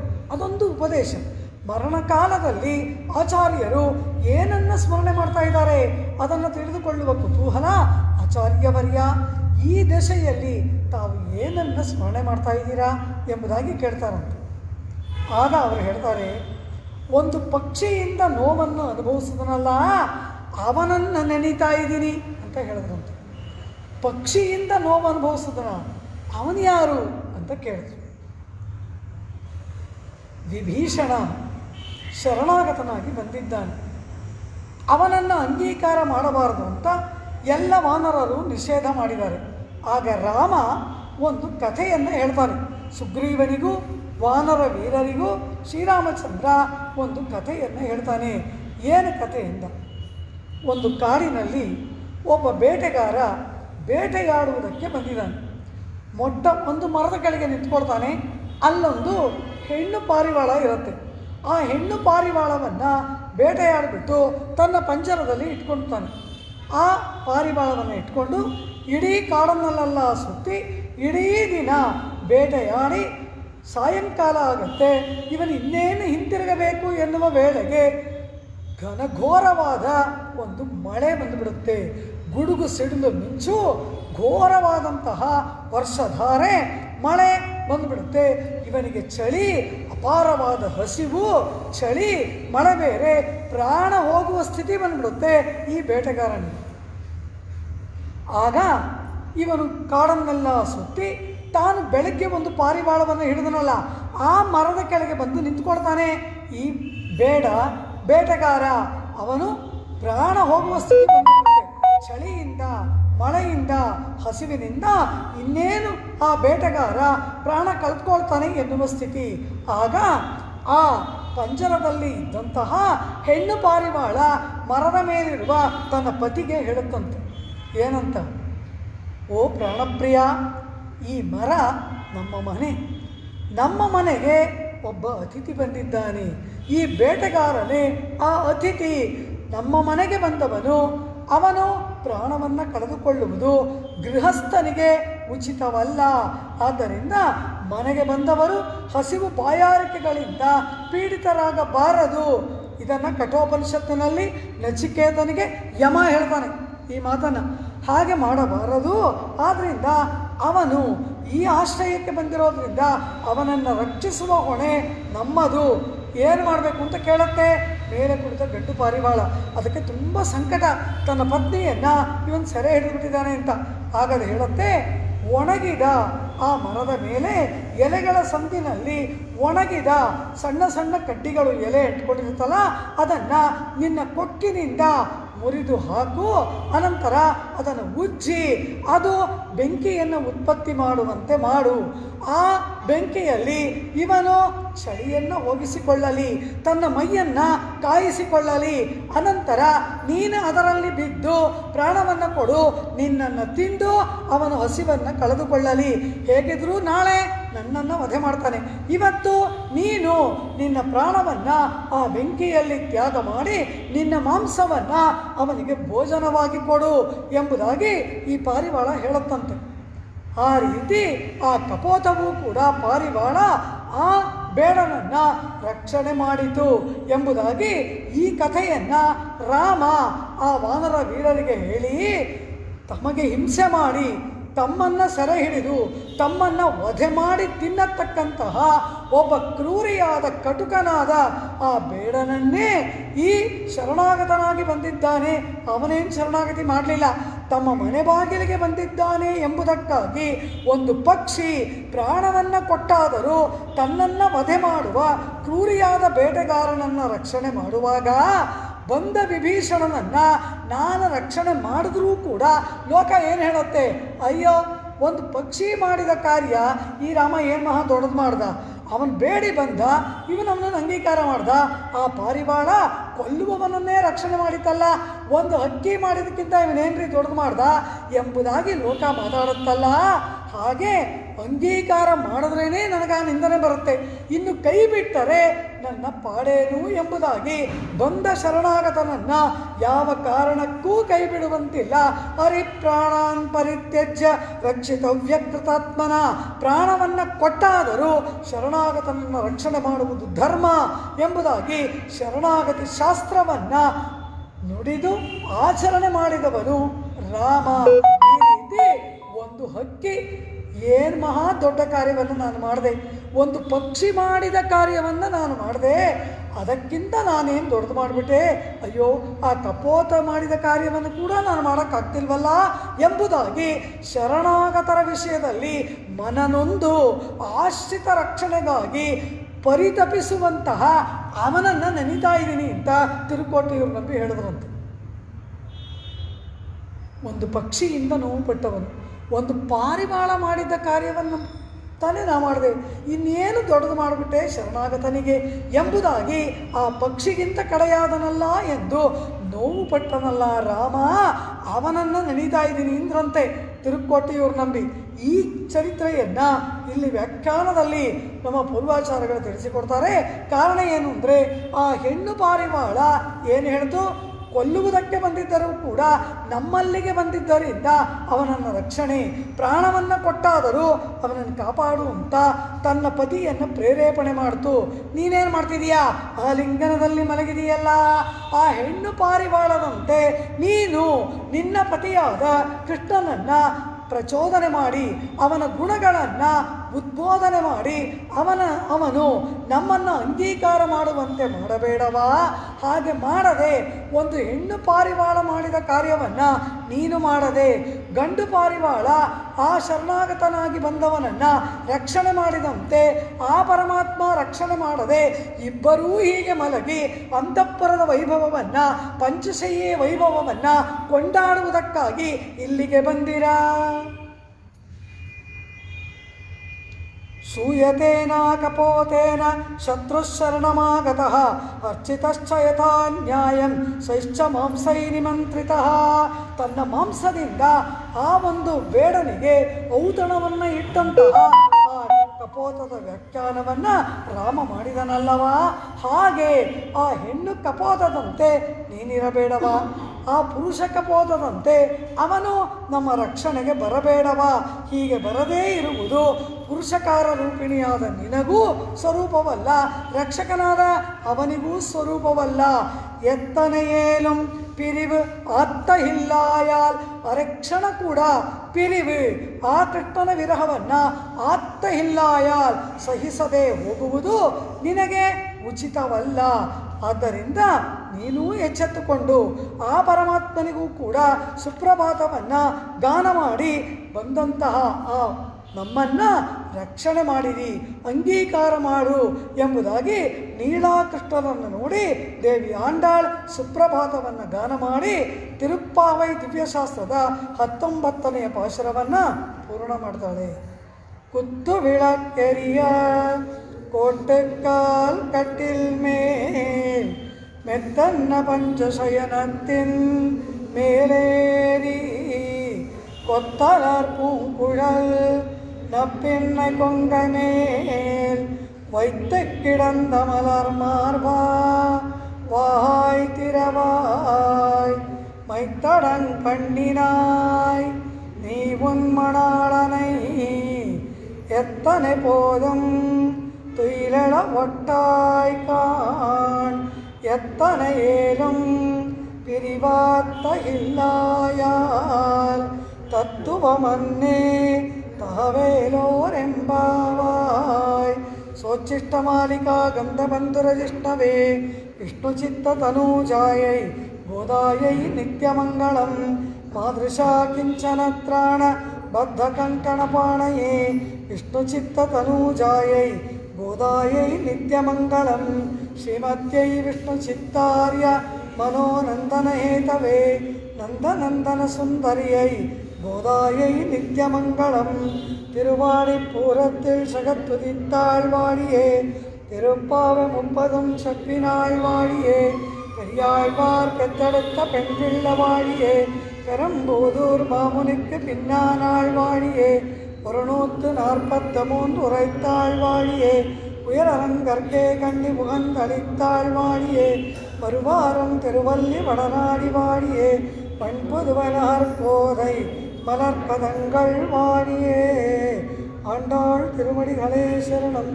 சர்வம் ஸ்ரீகிருஷ்ணார்ப்பணம்.